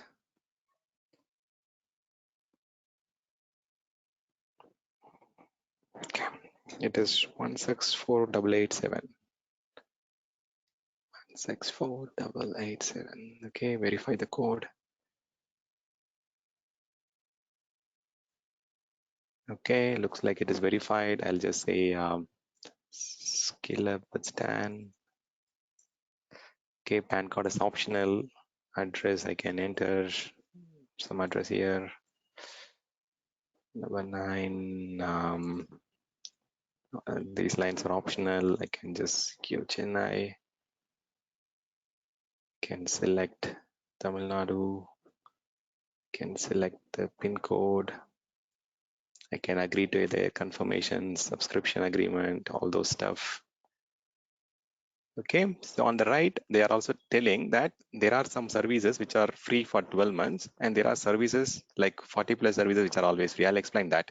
See, once after you create your subscription, you are going to get 13,300 rupees credit in Indian rupees, which you can use for practicing or creating resources, and you can, after the 30 days, these credit will go off. Okay, this will not get carry forwarded. So if you are not using it for 30 days, and if you want to practice it after that, then either I mean, there are two things. Okay, if you are creating too many resources within 10 days, and if you're reaching this 13,300, then you have to convert your free tier to other paid tier. Or if you are not using that for the 30 days, even after 30 days, like this 13,000 credit will become void. Okay, so you have to either use it, or it'll remain it will go unused. Okay, so that is one thing, and I'll explain about these things. Okay, the popular services and the 40+ services, I'll explain those shortly.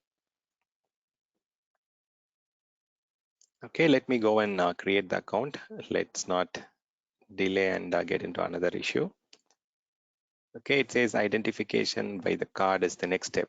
Okay, we have got identified by email address. I got the code via my Google Mail ID. I got a message on my mobile number. So 2 levels of verification is already done. So there are 3 levels of verification. Verification by email, verification by phone, and the last verification is your card verification, your credibility check, whether you got a transaction going on your location, like whether you have a banking relationship.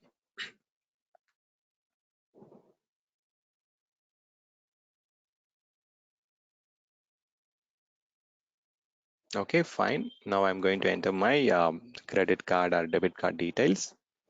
So there will be a temporary authorization, as I told you, that will be only 2 Indian rupees, and that will be returned back within 3 to 5 business days. So you don't have to worry about it. Okay, the temporary authorization is for 2 Indian rupees. So I can go and enter my details here. Okay, let me reshare my screen. So I'll enter the card details. Okay,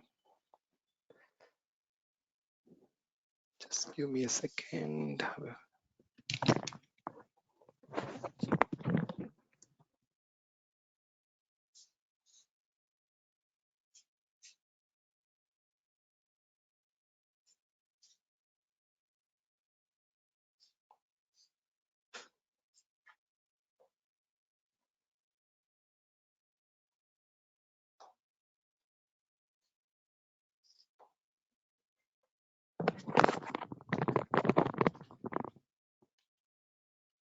Okay, guys, I've got the card in front of me now.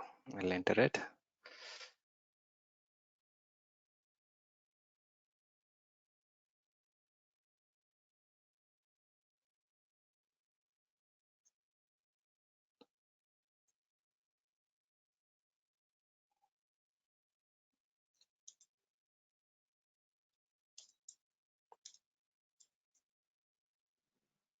Okay.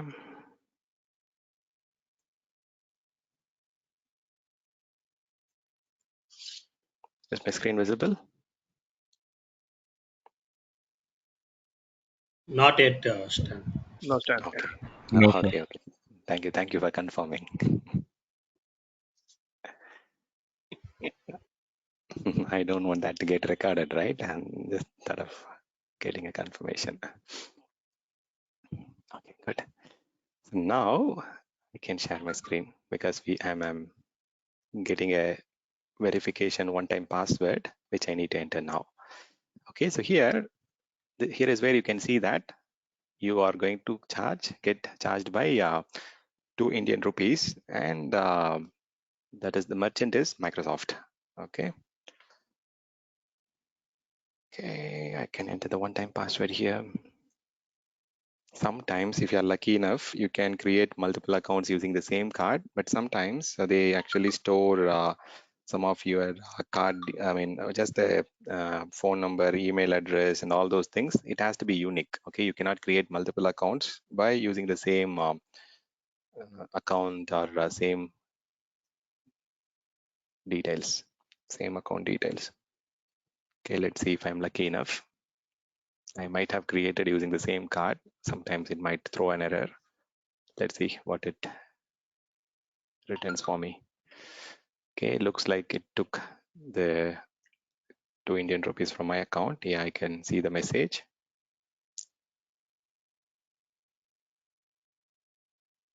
Okay, it says Microsoft India against the mandate. They have verified and debited 2 Indian rupees.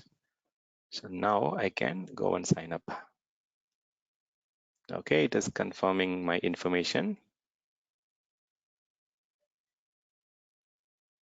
Okay, so if it you are not eligible, okay, so I know that I might have used that credit card, so maybe that's fine. I can enter a different card and create it. Okay, so similarly you can go and create an account for you okay, and then get it used. I've created many accounts in the past, at least 5, 10, 15 times. So maybe I've used the same card which I've used earlier. Okay, so this is how you have to go and create an account. So you can create an account, and once after you are done, you can just go and log into portal.azure.com, and you can start using it. So you can just say I acknowledge, and I can start the tool. So here I don't have any free subscription because I already have used a card. So here it says, okay, let's see. Let me give it a try here.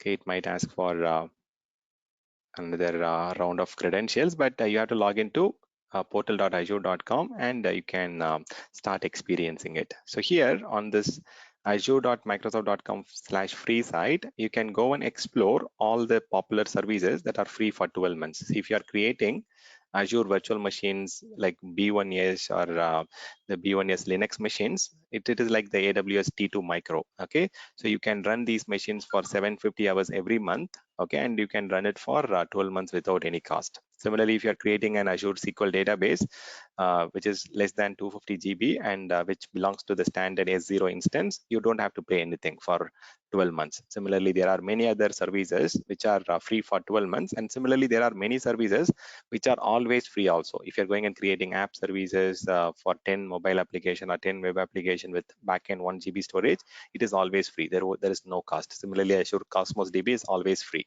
Similarly, Azure Functions with 1 million up to 1 million requests, it is always free. So there are many services which are always free. You can go and click on this link.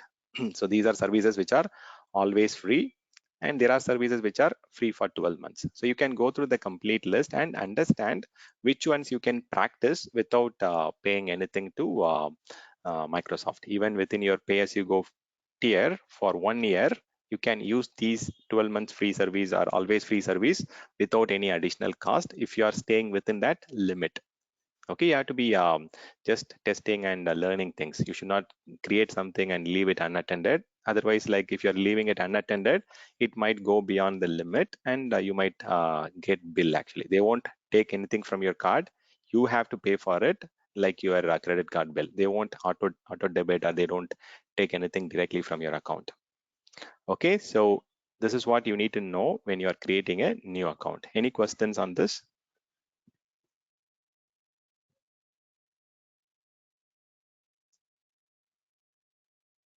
Okay, looks like you guys are clear with this. There are other options also. See, if you are, I don't think there is any person who is still studying. Okay, there is an Azure student offer subscription.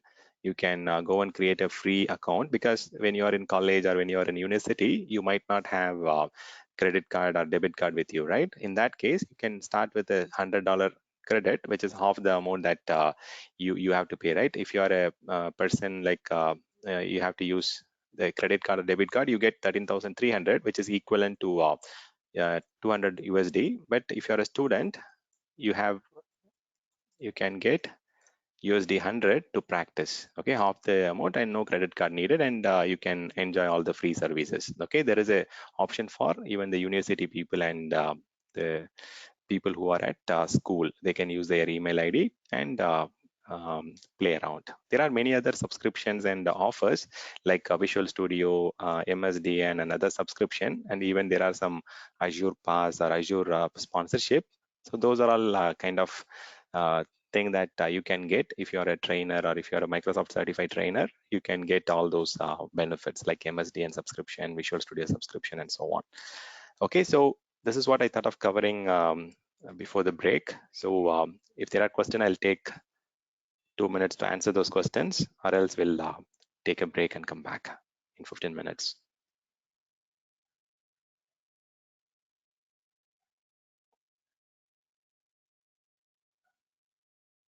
Okay, silence. Can I take it as no questions? I think so. I think everybody is Okay, Yeah, it's sure. clear, Stan. Okay, then perfect. You I'll may. stop the recording. This conference will now be recorded. Okay, we'll resume back now. So we'll talk about Azure Hierarchy. Okay, so in Azure Hierarchy, okay, I answered a question. That's the reason we see some content here.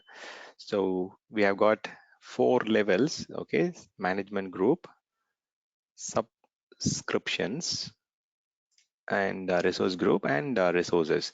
See, this management group is at the very top level, right? So management group is not always needed, but when you have um, multiple subscriptions, multiple resource groups, and if you want to combine them together, or if you want to have better governance, then you can go and create this management group. So this is only needed when you have multiple subscriptions, and that too, when I say multiple, when it runs out of your management, see, if you have 10, 20 and the multiple subscription, then that is when we need to have management group, and that will give you an option to have better governance, better standardization, and so on. See, the reason I say that, see, if you have subscription created, multiple subscription created, maybe you have different regional IT people who are managing their regional IT cloud infra. Okay, in that case, so people will start creating their own choice of operating system. They will create servers, they will create databases of their choice, they will run application on their choice. So things will start getting mixed, and it will proliferate like based on the regional boundary. And if you have some different team managing different sub customers, maybe if it is a larger organization, there will be a lot of acquisitions, and there are a lot of new mergers and some small companies within that. Okay, if different companies are managed by different IT provider, even in that case, they will have a choice of creating multiple different OS flavor, database choice, and application choice. These days, you have numerous options to choose between application programming language, database options, OS flavors, and so on. So this might go out of your control. See, when things are getting created in different technologies, different operating system, and at a later stage, when you want to go and do a centralization of IT management, or if you want to do an offshoring, this will become a very big problem. See, you need to go and look out for support people, or support team, or support person who can support those different diverse application, databases, OS flavor, and so on. So when you want to do some centralization, or when you want to have some support group supporting all the databases or all the operating system, things will get complicated. See, if you don't want to if you don't want that to happen, what you can do is you can create management group, and you can create some security policy, you can create some procedures and all those things that will limit the people in creating certain things actually. So if they have applied some policies at the organization management group level, within all the subscription, you can only choose what the management has approved. Only you can go and choose SQL databases. Only you can go and choose Red Hat Linux operating system. Only you can choose Windows operating system. Whatever as per the policy the management has approved at the management group level, all the subscription will be allowed to create only those services, or only create those.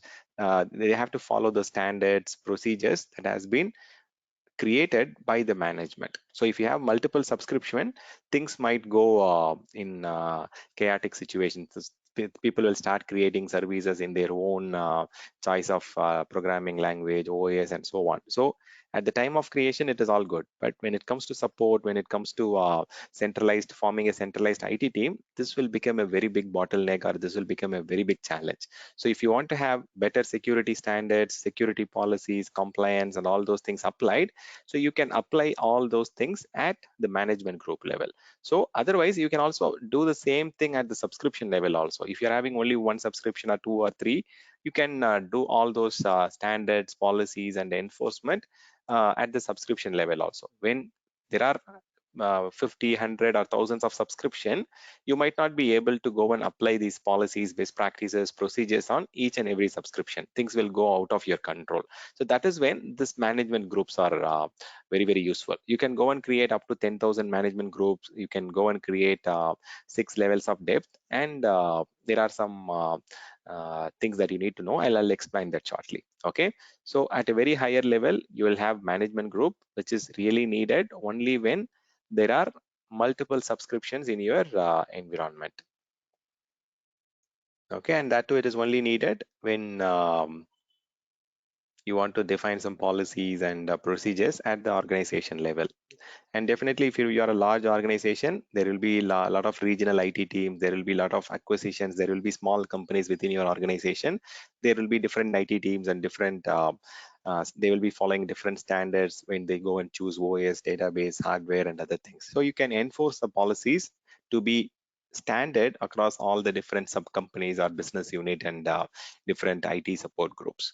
Okay, so subscription is the top level resource boundary. So in every organization, you have to first start with subscription. Subscription is mandatory for all the organization. Okay, so that is mandate. Similarly, nowadays, even resource groups are mandatory for creating any resources. These two things are mandatory. So management group is optional, but if you have multiple subscription, you have to create it. So subscriptions are mandatory. Even resource groups are mandatory. If you want to create a resource, you have to select which resource group you want to store that resource. Okay, so I'll help you with something here. So let me go to the subscription. Here I can just go to my account. So the very first thing, okay, so you don't have access to any resources. Okay, let me log in with my other account. I can sign in with my different account here. Okay, I'll just use this account. Let me enter the credential.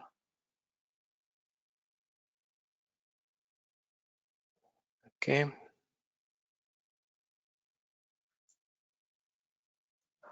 Okay, looks like it is already saved. Okay, I can just select that also. Okay. So here, if I want to go and see, I have a subscription option, and after you log into the portal, this is how it looks like. On the right, you have your account details, email ID, and you can sign out and sign in here. And you can also go and do some changes by clicking the settings option. If you are a person who want to have a different look and feel, you can go and change it to a kind of light theme or a blue theme or an Azure default or Azure theme. So by default, I've got the dark theme here.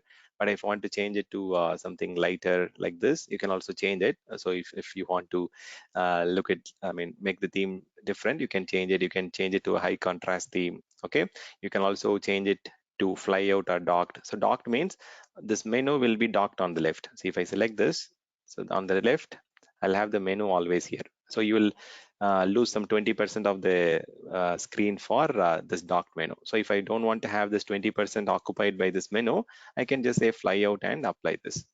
And see, whatever services if you are frequently using, you can also go and make it as a favorite. For example, if I'm going to use some services like okay, let me just select something. If I want to use the share dashboard or reservation option, or if I want to use this features, I can also go and make them as a favorite so that it will come and get listed under this options here. So if I click on this 3 lines, it will show me the list of services which I frequently use. These are favorite services. Say if I don't want to see that, I can go and unfavorite it so that it will not come up in this list. So whatever you want to see, you can just go and click this star icon, and this will start getting listed in your docked menu or the fly-in menu here. Okay, click on the settings. You can go and change some of the language and all those stuff. And let me. So you can change the language. You can change the regional format. Okay, you can change some of the information that you entered earlier. You can go and change the signing out option. If you don't want to sign you out, you can also say after a particular time, for example, after 15 minutes of idle time, you can go and automatically configure it to log out. Okay, there are some security options that is available. Even you can also enable the pop-up notification. If you don't want to see any notification, you can turn this off. So there are some settings that you can change here under your settings option. Okay, there are a few more options here which you can play around. You can turn on additional filters and have more menus listed here. And all the actions that you are doing will be listed under this notification icon. Any events, any activity that you're performing will come under this bell icon. So I'll show you the notification here. So if I go and create some resource group or something, I can just create it. I'll just say Okay, this one is also disabled. That's fine. Okay, I can just go and test it. So I can just say October resource group. Okay, let me explain one thing here. So when you go and create resources, okay, so you need to follow some specific standards. Okay, so I'll guide you with that naming convention. If you go to my drive, Google Drive, which I've shared yesterday. Okay, so I think most of you might not have received my email yet. Okay, but still I'll show you this. Just a second. I'll reshare my screen. So if you go to my Google Drive, which I've shared with, which I'll be sharing with most of you. Okay, so under that drive location, if you go to the templates, okay, you will start seeing this list of files. Okay, let me share my screen again.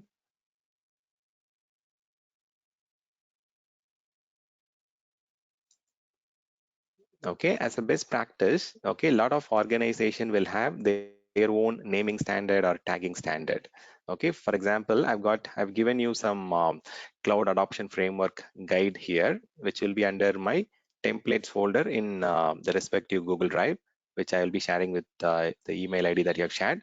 So when you go and create a resource, the best practice is that it should start with the resource type. For example, if you're creating a resource group, it should start with RG hyphen. If you're creating a virtual network, it should start with VNet hyphen.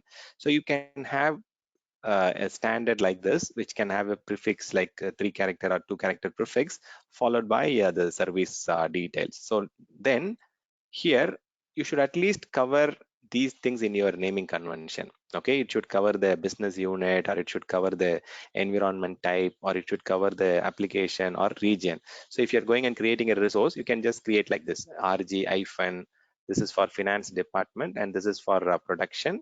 And you can just say, if you have the application name, you can just give it an application name, or if you're creating in West US, you can say West US -001, something like that.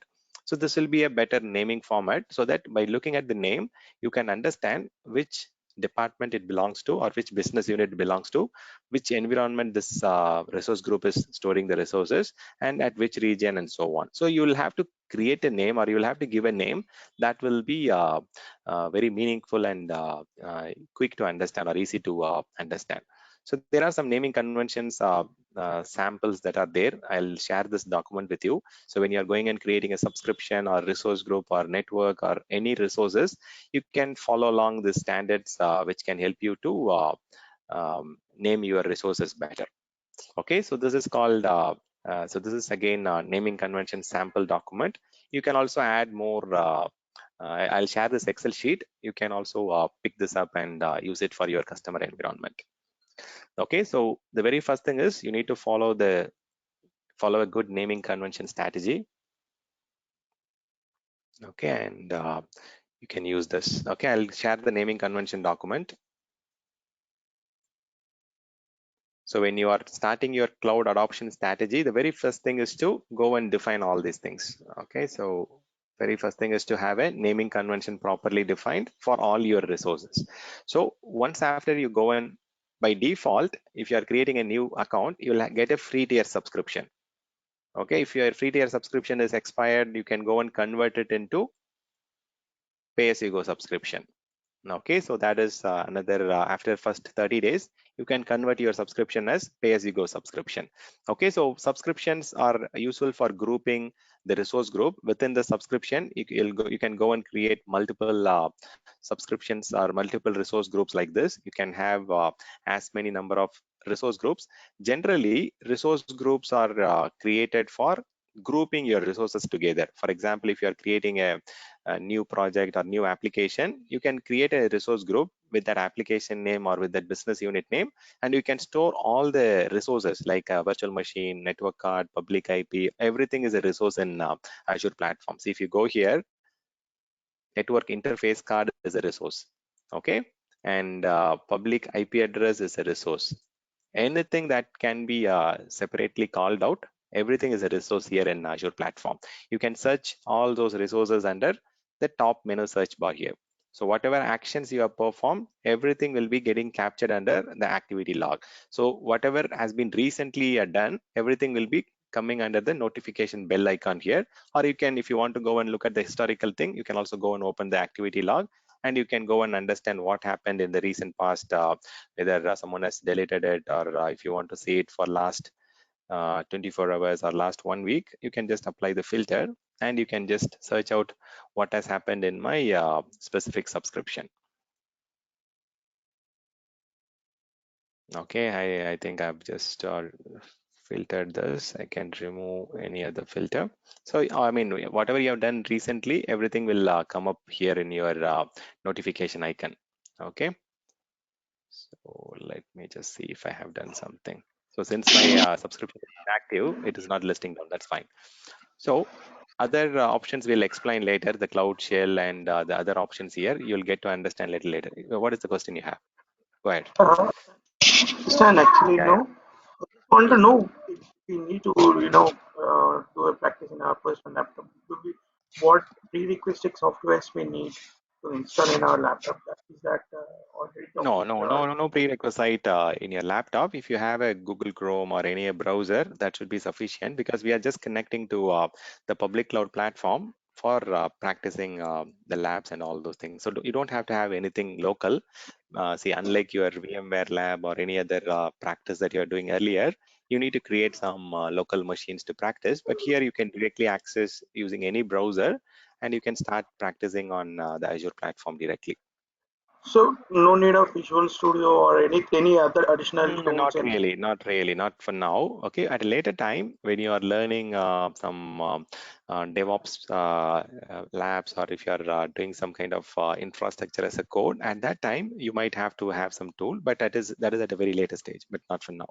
At least for the first 1 or 2 months, you don't have to do anything. You don't have to install anything locally. Sure. Yeah. Just one question. Yeah. You mentioned Yeah. somewhere that we need not create account. There are some learning, Yeah. free learning options. Sure. What are they? So see, if you go to my site, or if you go to my channel, okay, see there are a lot of stuff that are already there. Okay, so 1 minute. So this is my site, skillupwithstan.online, where you can go and watch out my contents, or you can go and learn the course in an ordered way, but that is fine. That is different. Okay, let me explain the question that you have asked. See, the content that I'm covering here is for beginner to intermediate level. Okay, but still you've got, okay, it's going to my, okay, let me open up my channel here quickly, YouTube channel. Okay, here under the playlist. Okay, scroll down, and if you go to Azure English or Architect series, okay, you've got see a lot of additional inputs, how to choose a subscription, how to choose a support plan. These are all things that is needed for architect level exam, not for the beginner or intermediate level. Similarly, if you want to learn how to practice for Azure without and maybe creating an account. post and of the videos in the chat so that we just note down those. No problem. Yeah, you can do that. Okay, so if you look at here, how to learn Azure for free without credit card. Okay, if you watch this 10 minutes video here, you'll get to understand step by step on how to do it without even having a card with you.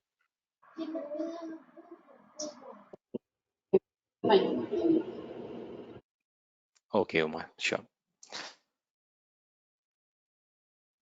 Okay, so coming back here, so let's see, let's focus on the Azure hierarchy. So when you want to create some resources in Azure platform, you need to have a subscription, active subscription. See, I don't have an active subscription because my card is used. I'll create a separate account during the week, and maybe I'll come up with a new account during the next week. Similarly, you can also create a new account next week. Okay, don't create it now, because if you create it now, the 30 days trial period will start. Okay, maybe you can create the account when you are actually going to start your practice. Maybe next week Sunday or something around that time, you can go and create an account. But I've shown you how to do that. But don't go and create it now. You will have to. I mean, the 30 days time will start now. Okay, so better create it next week. Okay, so that you can practice along with my labs and all those stuff. Okay, so subscription has to be there, and within that subscription, whatever resources you are creating, virtual machines, databases, storage, and all those stuff, it has to be grouped under a resource group. For example, if you are creating a new project, or if you are going to start up with a new application, you can create a new resource group for that particular application. You can call that as resource group production application name, and followed by some numbers, numerical numbers. Similarly, if you are creating a project and you can create it as a project 1, and you can call it as development stage, and you can give some name, so that you can quickly understand what is the purpose of that resource group, what are the resources stored within that resource group, to which project it belongs to, which application it belongs to, or which business unit it belongs to. So you can assign some meaningful names so that you can quickly understand, and if the application is getting decommissioned, or if the project is getting closed, you can go and delete that resource group. All the resources within that resource group will get deleted. See, for example, in this account, if I want to go and delete this resource group, okay, so within this resource group, there are some resources here, right? And if I want to delete this resource group, all the resources within this resource group, like the network security group, public IP address, virtual network, network interface, everything will get deleted. Okay, so if you don't want this resource group anymore, you can go and delete the entire resource group. All the resources within this, all the 9 resources within this resource group will also get deleted. So that way, your resources will not be left over in Azure account. And especially in public cloud, if you are leaving your resources in the public cloud platform, everything is chargeable, right? Virtual machine disk, or virtual machine IP address. I mean, when I say IP address, public IP address. So all these things are chargeable. Okay, so I'll explain the casting and other part little later. But for now, you should not have any resources which is not needed in the public cloud platform, because it will incur cost. Okay, you have to carefully clean them up when you don't need them. See, whatever actions I'm performing, all those things will be listed under the notification, and you can also go and check the status of that by selecting this. So you can go and check what is happening, whether these resources are getting cleaned up, and you can also click the activity log here, and you can check out what is going on. Okay, and similarly, all the resources in the ARM model has got this option called lock here. Okay, so either your resource group, or if I go to a specific resource within that, everything will have a lock option.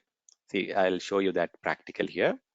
So if I go to my resource group, and if I don't want a particular resource to be deleted, for example, I don't want this storage account to be deleted. Okay, what I will do, I'll go and enable a lock on that. I want to prevent accidental deletion or accidental modification on this. So there are 2 types of locks that are there. Okay, one lock is called delete lock, and the other lock is called read-only lock. So if I enable this read-only lock, okay, I'll just say read-only lock. So no one can go and modify this. If I don't want the engineers, or if I don't want the team to delete it, I can enable the delete lock. Okay, so I can just say delete lock and say it okay. And for this resource, if I want to delete this, okay, let me refresh and check.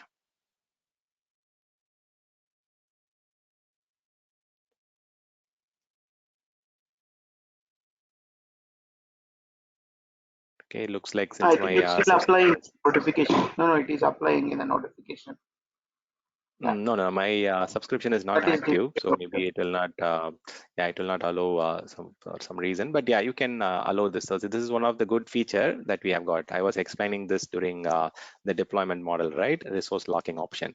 So you can go and lock your critical resources by preventing them getting accidentally modified or accidentally deleted. If we enable that resource lock, all your resources can be protected, because see, you are working through the remote systems and you are logging into the channel by accidentally. If you're clicking delete or if you're modifying something, it will impact the business, right? If you want to prevent those accidental deletion or modification, you can go and enable even at a small resource level. Even if you want to prevent this public IP from getting deleted, you can go and enable it at any level that you want.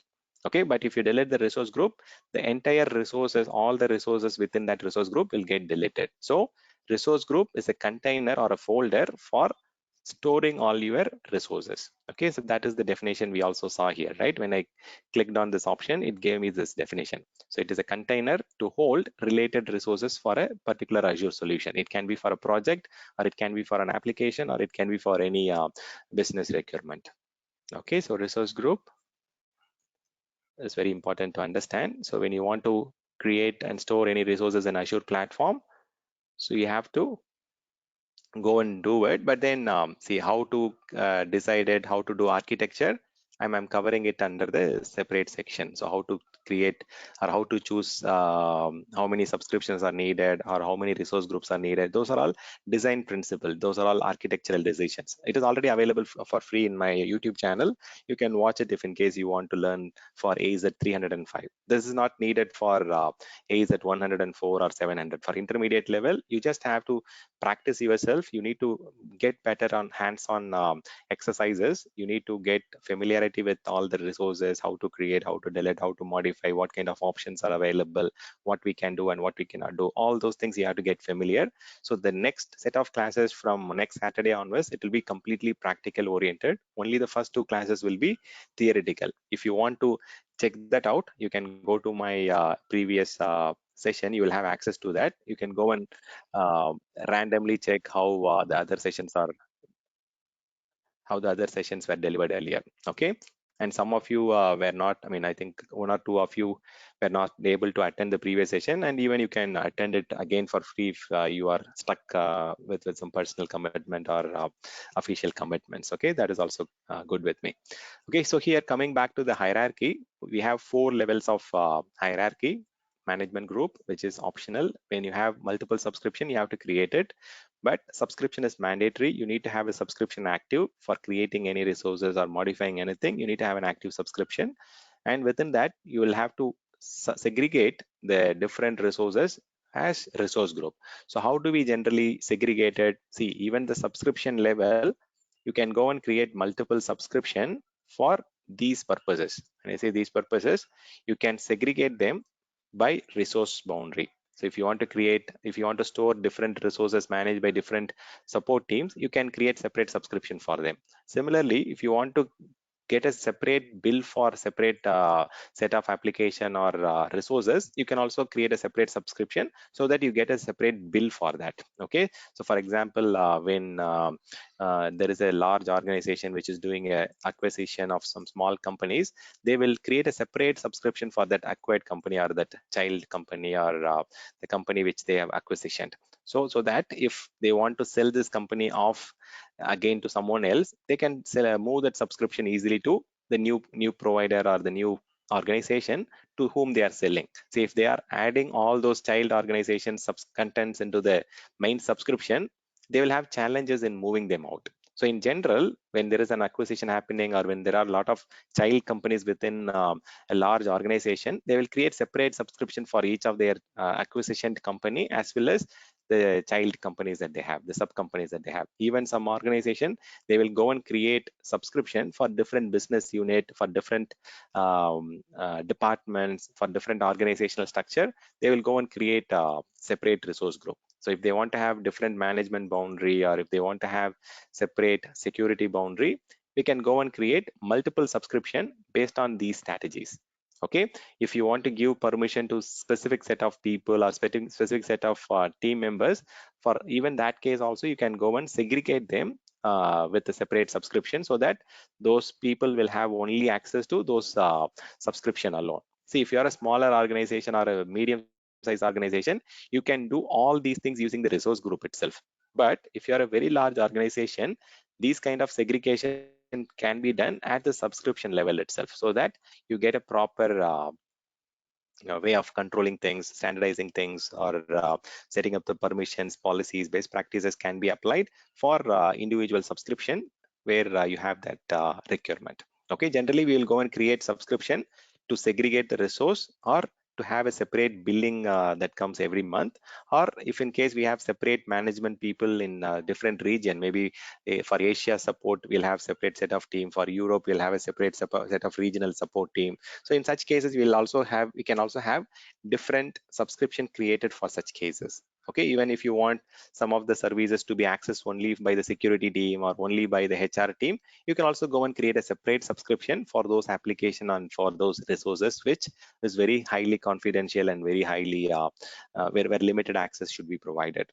Okay, you can create subscription for these cases. Even you can do all the segregation using the resource group also. If you are a small to mid-size organization, you can have only one subscription and you can segregate the resources using resource group itself.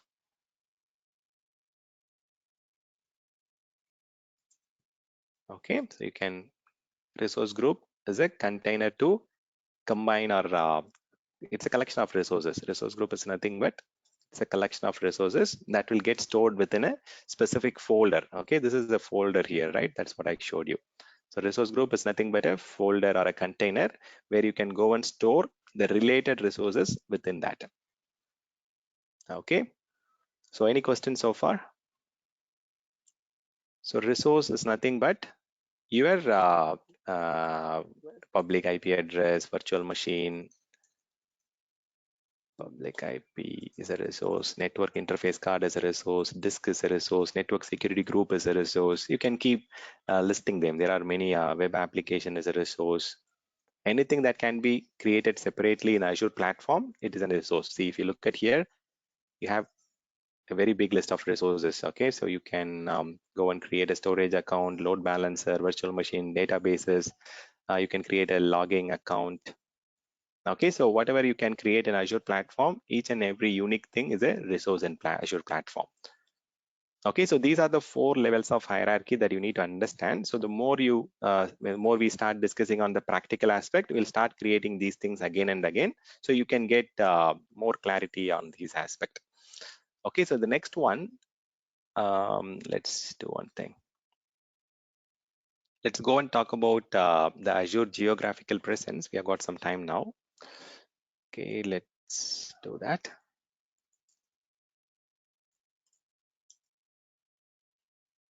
Okay, let me switch on this. So, Stan, one question. Yeah. Go ahead. Yeah.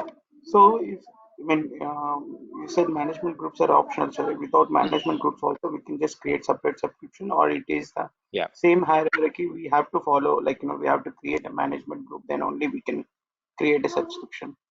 No, we don't have to. See, for example, in my account, I have never created a management group in this particular thing, but still I have been managing my resources. There is no management group in this, but still I can create resources just by having a subscription and resource group hierarchy. But if you have more like 10, 100, 1,000 subscriptions, that is where you need to group them into management groups. I'll help you with how to create all those things. Okay, so this particular subscription is currently inactive, so that is the reason it is not allowing me to create. Okay, so management group I can create it. See, it is above and beyond the subscription, right? I'll show you how to do that. Yeah, and how about suppose we have already subscriptions 50 to 60. And after that, if I want to segregate into management group, can I move the subscription, existing subscription, not only the create? Okay, see, there is a tool called Resource Mover. Okay, using that, you can move the resources from, just a second, I'll help you with that. It is taking some time to load. So these things will be discussed later also, but I am just answering your question. You can move resources from one subscription to another subscription. You can move resource from one resource group to another resource group.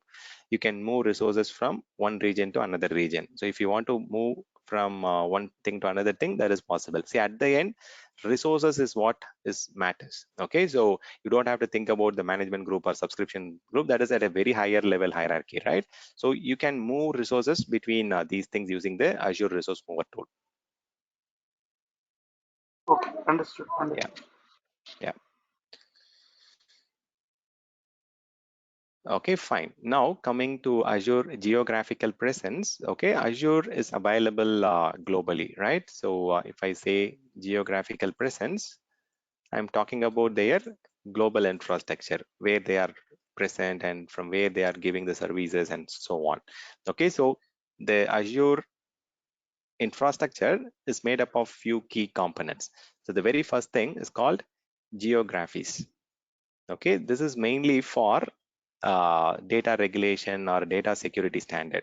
See, if you are storing some data, some locations like Europe, they don't want their data to get replicated or copied over to outside of the Europe region or the specific country. So if you have some data residency restriction or data regulatory requirements or data sovereignty requirement, I mean, all these are different English word, but again, it conveys the same thing. Okay, if you have a legal requirement of not copying your data outside that geographical boundary, you can choose this Azure Geographies option. And if you store the data using this Geographies option, your data will never get copied over outside of the discrete location or discrete market. Okay, and below that you have regions. Okay, you have a lot of different regions across the globe which Microsoft has provisioned, and region is nothing but a logical location or a particular location where you have multiple data centers. Okay, and see, if you are a customer, if you are present in a particular location where you don't have a local Azure region, there are many tools that can help you to go and choose a specific region. For example, if you go and say azurespeed.com, and if you want to check the latency from your customer environment to different Azure region, this, okay, just a second.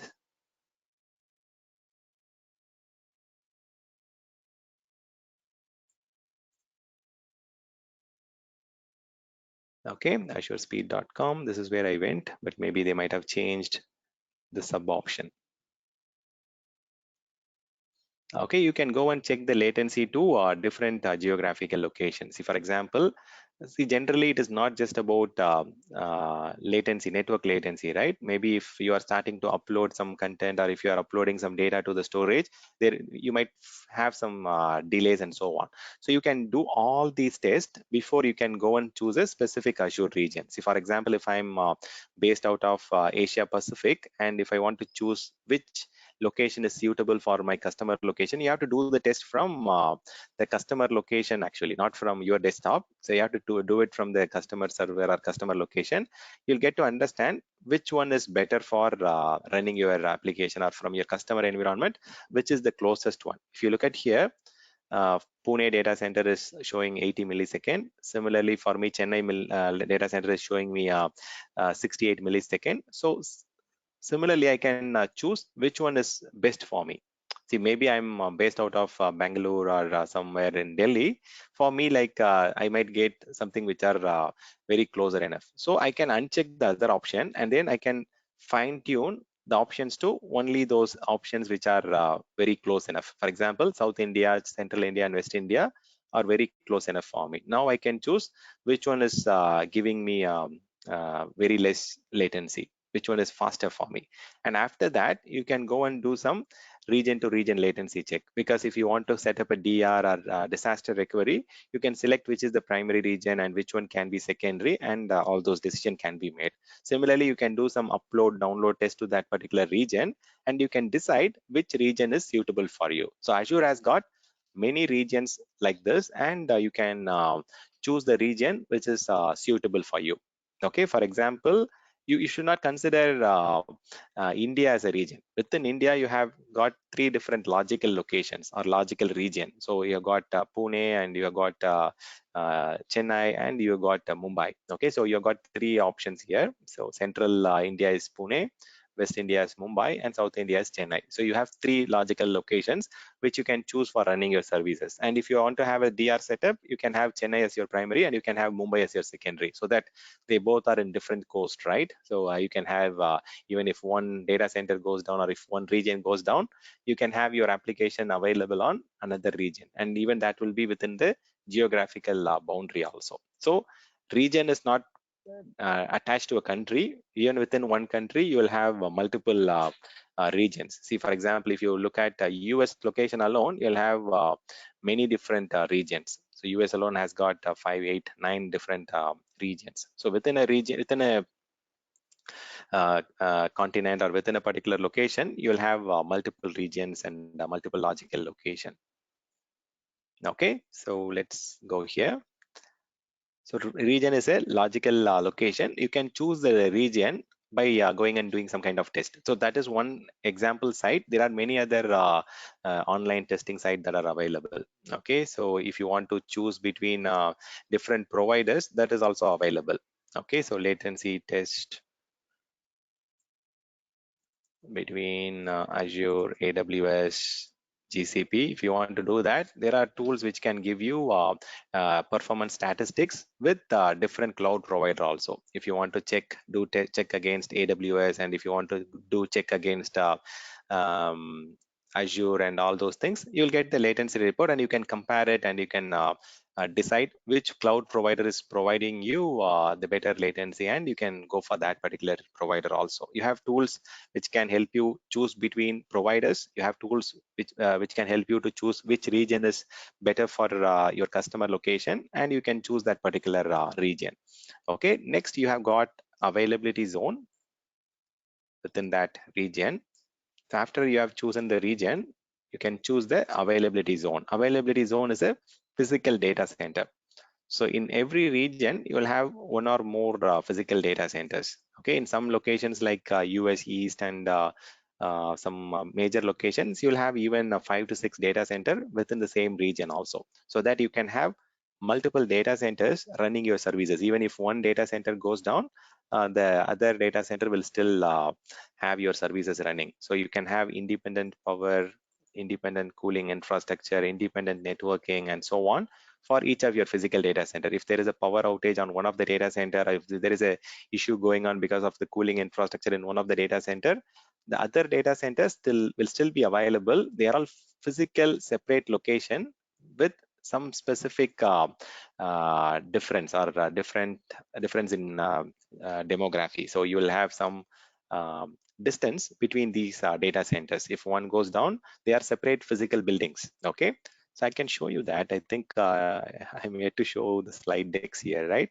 I might have some screenshots, or I might have some see, this is one example data center from Microsoft. Okay, so this is a kind of picture that was taken from the satellite, right? So this is a very huge place. This is one data center, and you will have security fencing. Even if there is a kind of bomb blast or some natural disaster, sorry, man-made disaster, it will not impact the other data center. Okay, there will be a very huge fencing that will even have resistance to some kind of blast and all those things. So they are building different data center, physical buildings, physical data centers, even within the same region also. You'll have multiple data centers like this. So this is one of the location of Microsoft data center where Azure services are provided. I think I even had one more. Okay, that's fine. Okay, so availability zone is a physical data center, and within the availability zone, you will have availability set. Availability set is a separate physical rack. Within the physical rack, you will have the servers, network devices, and all those things, right? So availability set is a separate physical rack. So which means it's a bare metal or Sorry? the availability sets are like a bare metal rack? Separate physical rack. I mean, Okay. see, if you want to have your Hardware, right? Bare server, metal hardware, yeah, right? no, server rack, right? Yeah, bare metal. It's a hardware, correct. So if you are talking about rack, so this is a rack, right? You'll have the availability set is a separate physical rack, okay, where you will Yeah, have your servers, network gears, and so on. So this is a yeah, and that separate it availability set. will have a base. Yeah, understood. Correct. So see, this rack will have separate network device. It will have separate servers. Even if the entire rack fails because of network connection or some power issue or whatever, the other availability set, the other rack will still be available. You need to have more than one server to have better availability. So if you want to have rack level failure tolerance, you need to have two servers running on two different availability set. If you want to prevent outages because of a data center level failure, you need to have two servers running on two different availability zone. If you want to overcome challenges happening because of a natural disaster in a particular region, you need to have your services running on two different region. So that is how you have to design for failure at each of the level. Okay, so availability set is a physical rack, availability zone is a physical data center, region is a logical location like Chennai, Mumbai, Pune, and Singapore and other locations. Okay, it's a logical location. Okay, so these are the higher level hierarchy we have. And besides that, we also have something called edge network or content delivery network. We call it as we call that as a with different names. I'll explain that. See, for example, in Hyderabad location or in Bangalore location, we don't have a Azure data center, but still we have a lot of customers accessing the services from that location. So if I want to improve their improve their latency, or if I want to get their experience better, what I can do is, I mean, what Azure has done is, or what Microsoft done is, they have created a content delivery network in that location. It is a kind of server room or kind of a network room where they have created some put some appliances and some caching devices and some storage for storing some frequently accessed data and so on.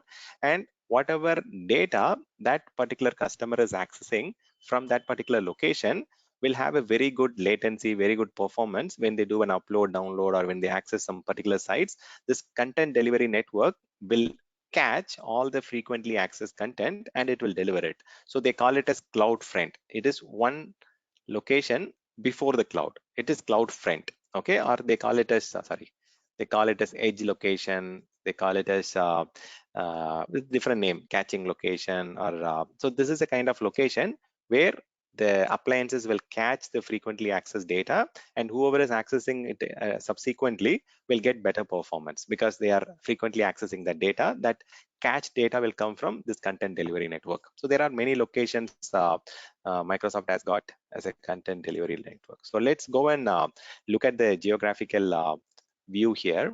Okay, so azure.microsoft.com. Okay, so choose the right region.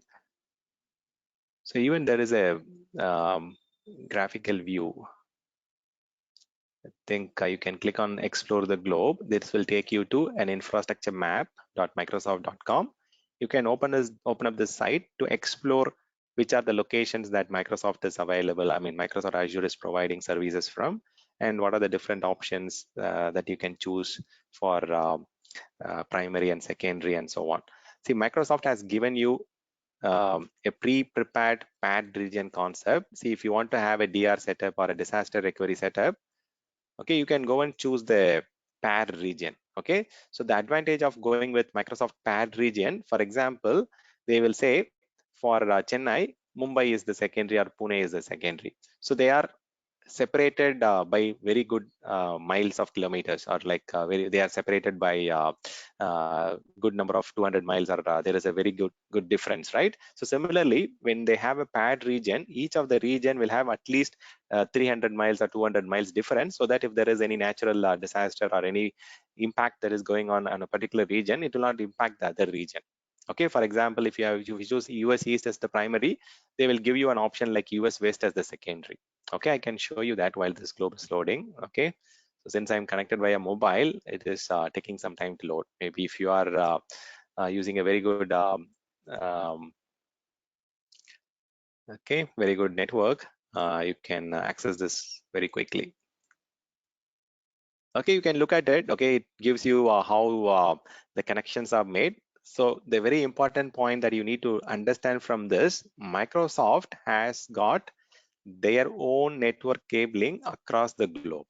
Okay, see, even if there is a network failure at this level, there are alternate options through which the connections can be transferred or the data can be transferred. So all these lines that are flowing around here, these are all dedicated Microsoft backbone network.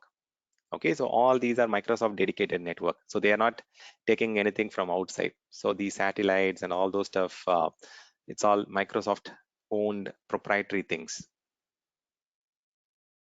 Okay, so all these network connections, see, most of the cabling will go under the sea as much as possible. In some cases, there will be cables flowing around in the terrain also, but still, like if you look at here, most of the cabling will happen under the sea. That is the reason why Chennai has got a data center and Mumbai has got a data center. The overseas cabling will terminate here. Okay, you can just click on that and you can see whether it is a POP location or whether what are the different locations it has got. Okay, you can zoom in and you can just look at other details like which year that was started and from when they are providing the services. You can also see some pictures around where exactly the data center nearby locations are and so on. Okay, just spend some time on this site. Okay, you can understand how the connections are flowing or where exactly the data centers are present and so on. And content delivery network, right? Let me show you that.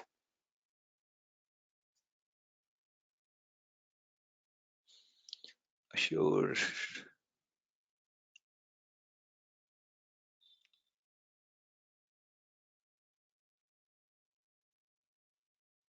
Sorry, this is going to the learning portal, right? Azure.microsoft.com,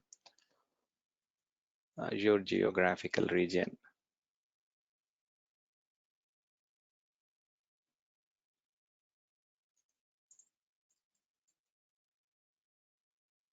Okay, you can go on to this azure.microsoft.com/global infrastructure, and within that, you need to understand few more things in details. See, for example, the data centers in India, it is open for all the customers and partners. Any customer or any partner can go and create the services. Whereas if you look at other locations, for example, if you look at the China region, it is not open for all the public. For example, it is only available for organization with the business presence in China. They have to be registered in China to run the services or create resources on these regions in Azure, in Azure platform. So you have to read the terms and conditions very clearly, and you can act accordingly. So similarly, if you look at other locations like Korea or somewhere, there will be a lot of different terms and conditions attached to it. Okay, let me close this.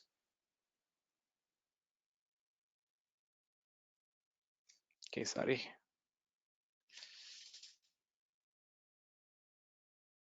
Okay, you have to go and understand the terms and conditions before you can choose it. And similarly, you can understand what is the regional pairing you have got. If you click on this, it will tell you what is the region pair here. Okay, also they are telling where exactly the data is sitting, whether it sits within India or it is replicated to different locations and so on. See, if you look at here, this is the paired region concept. So if you are choosing Central India as primary, then the backup will be stored in South India. This is the DR location. Similarly, if you are choosing West India, the DR location is South India. Similarly, if you are choosing countries like Hong Kong or Singapore, those are all very small in dimension, right? So they will have a different country as a backup. See, for example, Asia Pacific, Hong Kong. If you're choosing Hong Kong, the secondary is in Singapore. The DR location is Singapore. Okay, you need to understand the conditions of the customer. If their data should not go outside of Hong Kong, or if the data should not go outside of Singapore, you cannot run their services and have a DR regional pair. Okay, so those things are very important to understand. So this is for the architectural level, right? So maybe for you, you can just go through this information. It is good to see. For example, like in Chennai, you can understand how many availability zones are there. There are 3 different data centers. Similarly, if you go and choose some other major regions like US, okay, you can find out that how many availability zones are there in each of the locations. In Central US, they have 3 data center. In East US, they have got 3 data center, and they started this in the year 2012, and there is a new region coming in here.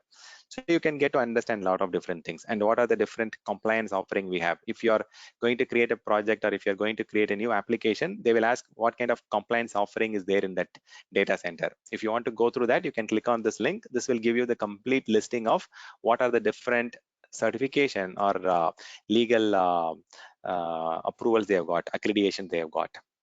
Okay, so all the data are stored at rest within the US. Go ahead. So you're saying, like, in a single location there are 3 zones. That means, Correct. suppose you pick up Chennai. In Chennai itself, you have a 3 zones, or is Correct, it three like in data the centers. country? Three No, data it is centers three in Chennai city. within Chennai itself. Yeah, within Chennai city itself. Yes. Okay, it's not Yeah. like in India you have a Hyderabad location as a secondary zone or other location No, as a no, no, third. no, not like that. So it is very clearly mentioned here, right? See, if I choose India, it says South India here, right? South India is Chennai. Oh, okay, okay. So Pune has got 3 data centers. I mixed up actually. So Pune, Central India, Pune has got 3 data centers, and Chennai has got only one data center now, but it is going to get more zones very soon. Okay, so So Hyderabad is going to get a new data center very soon. Okay, it's not yet available. have a information to see like where are those zones in the Pune itself? No, no, no. That is not see shared. But again, in few years back, they used to host their data center in SIFI data center as a co-location. They did not own the data center, but now they are having plans to have their own data centers in Hyderabad and even in Chennai region also. So that will not be revealed actually. They will not give you the address and all those things. So that is not known to even the Not customers. addressed like that. At least how much. Like you mentioned, right? 100 miles distance of each zone will be there, and how much latency. Anyways, it's fine. I mean, it's not revealed, and that's just because I wanted to understand So you if know it is. Pune, right? You know Chennai, right? So okay, you are Yeah, sorry, I got reconnected. See, that is applicable only for regional pairing. So if you look at here, you can see that there will be some distance mentioned here, 200 or 300 miles. See, there is a physical isolation. Minimum, they will maintain 300 miles of separation between primary region and secondary region. okay, okay. Okay, if there is an outage on one region, there won't be any impact on the secondary region. Okay, those are all like architectural decision.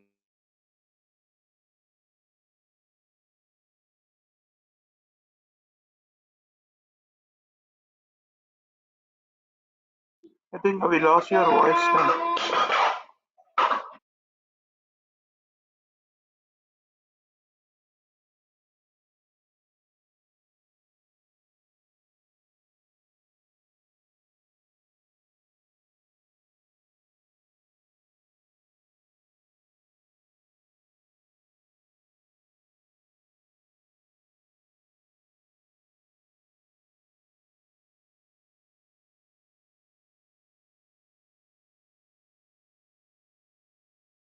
Yeah, sorry, Naveen. I got disconnected because of phone calls. I got repeatedly getting calls from few friends here. Okay, so okay, Should so get you a free you'll time, Stan.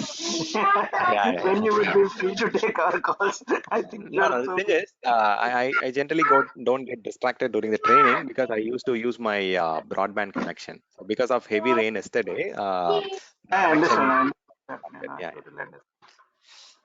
Okay then. So see, we will discuss a little more things around these availability options because see, availability set will give you 99.90 percentage of availability. Availability zone will give you 99.95. See, if your application is demanding very high availability, then you can go and choose the highest level of availability. I'll explain that. Okay, so from next Saturday onwards, we'll start creating these availability set, availability zones, and we'll start storing the resources within that. So you will get more hands-on experience and uh, clarity towards these things. Okay, I'm just giving you a very high level view for now. So moving forward, you'll get to understand that. Okay, so let's go and do a quick knowledge check here on a couple of questions, and then we'll wind up for the day. There are a few more topics which I'll discuss a little later. Okay, so we are on top of the time now. Let's see where are the knowledge based questions. Okay, here it is. Okay, network has become very slow. Sorry. Okay. So which of the following statement is true about an Azure subscription?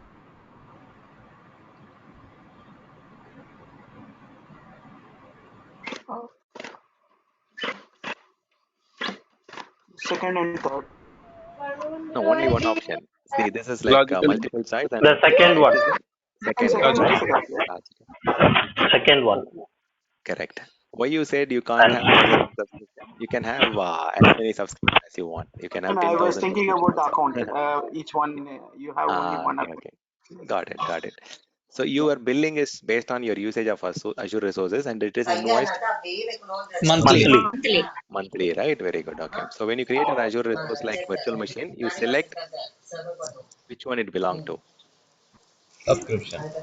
Azure subscription, right? Very good. Azure subscription. Subscription, yeah. Which Azure support plan is best suitable for business critical workload? Professional. Professional direct, very good. Okay, for production, standard is enough, but if you are having business critical, you need to go for professional direct. Yeah. Okay, so these things we are yet to discuss. Okay, so in standard support plan, okay, what are the different support option you will get? Email chain. Phone call, Yeah, phone, chat, email. email, all these Email things, chain. right? So you can choose email and chat actually. That is available in standard option. So which of the following computing model requires the highest level of involvement in maintaining the OS and file system? IaaS. IaaS, Yes. infrastructure as a service. Okay, yeah, very good. Okay, I think this is fine for now. Okay, okay, this is fine. I think we discussed it, but we can discuss it later. Okay, fine. I think we are on top of the time now. Okay, I'm opening the floor for any questions. If you have questions, we can discuss that. Okay, so today what we have discussed about why we need to choose Azure. We discussed a few points around the benefits of choosing Microsoft Azure, and we discussed about the two different deployment model, and we discussed about the 5 different support plan options that is available from Microsoft. We saw how to go and create a free tier account, and we also discussed about the Azure hierarchy. What are the different 4 levels we have got? And we have started with geographical presence, but we'll deep dive into this next Saturday. Okay, so these are the different hierarchy when it comes to Azure geographical presence. Yeah, go ahead and ask your question. Uh, Stan, when we are deleting the resource group, shall we take a backup of it? See, when is it possible? Okay, so there are some options that are available these days. Okay, earlier it was not there, but now at least we have the option to go and take back. I mean, you can take backup of resources. Yeah, at the end, your resources is what is important, right? Resource group is a logical thing. Okay, so you can take backup of resource group, storage account. You can take all those things. Even if you are getting options to restore all those things, I'll explain that actually. Okay, we have a separate session on how to take care of backup of a storage account, resource group, resources, and all those things. Okay. I will discuss that in detail. Yeah. Stan, Okay, any other questions? Yeah, go ahead. Stan, considering this availability zone or availability set, in terms of auto failover, like downtime is needed. It switches between two different applications, uh, that's See, yeah. the same location. So correct. So there is a lot of decision making that is involved, Chandru, in between Azure, availability set and availability zone. See, if you are choosing availability set, you will have two different servers running on the same data center, but different rack, right? So if the data center goes down, both the servers will be impacted. Even if you have two servers, then it is of no use. But if you have a location where you can make use of the availability zone, see, not every location had availability zone, right? Only Pune had 3 availability zone. So if you are creating servers in Chennai, you have no options at all. You have to create it in multiple availability set. Okay, or you have to go for the paired region option to enable the disaster. If you are pairing the server between the region, then it will be asynchronous replication. There is a latency time because it has to travel at least 300 miles for updating the active servers or active passive server. But if you are creating two servers within the availability set or within the availability zones, they are all within the same region. So it is a synchronous replication. Both the servers will have exactly same copy, and you can have an active passive between the racks, or active or active passive between the racks, or between the data centers. If you have the data center luxury, always go for availability zones. So for example, if you are creating servers in multiple servers in Pune, go and choose multiple availability zones so that you get 99.95% of availability. If you're choosing availability set, the single point of failure is there at the data center level. So the SLA will be 99.90 only. So those kind of things I will see a little later also. Next week also we'll discuss that. Okay, Stan. I think I'll get to know after discussing this. Sure, yeah. So this is based on both from our end and even from the data center level as well. This backup. Correct. Yeah, even Microsoft as a provider, they have to give you the option to choose that, right? If they don't have multiple data centers, then you have to end up with creating servers in multiple rack. Okay. Yeah. Okay, thanks. Okay, I'll stop the recording.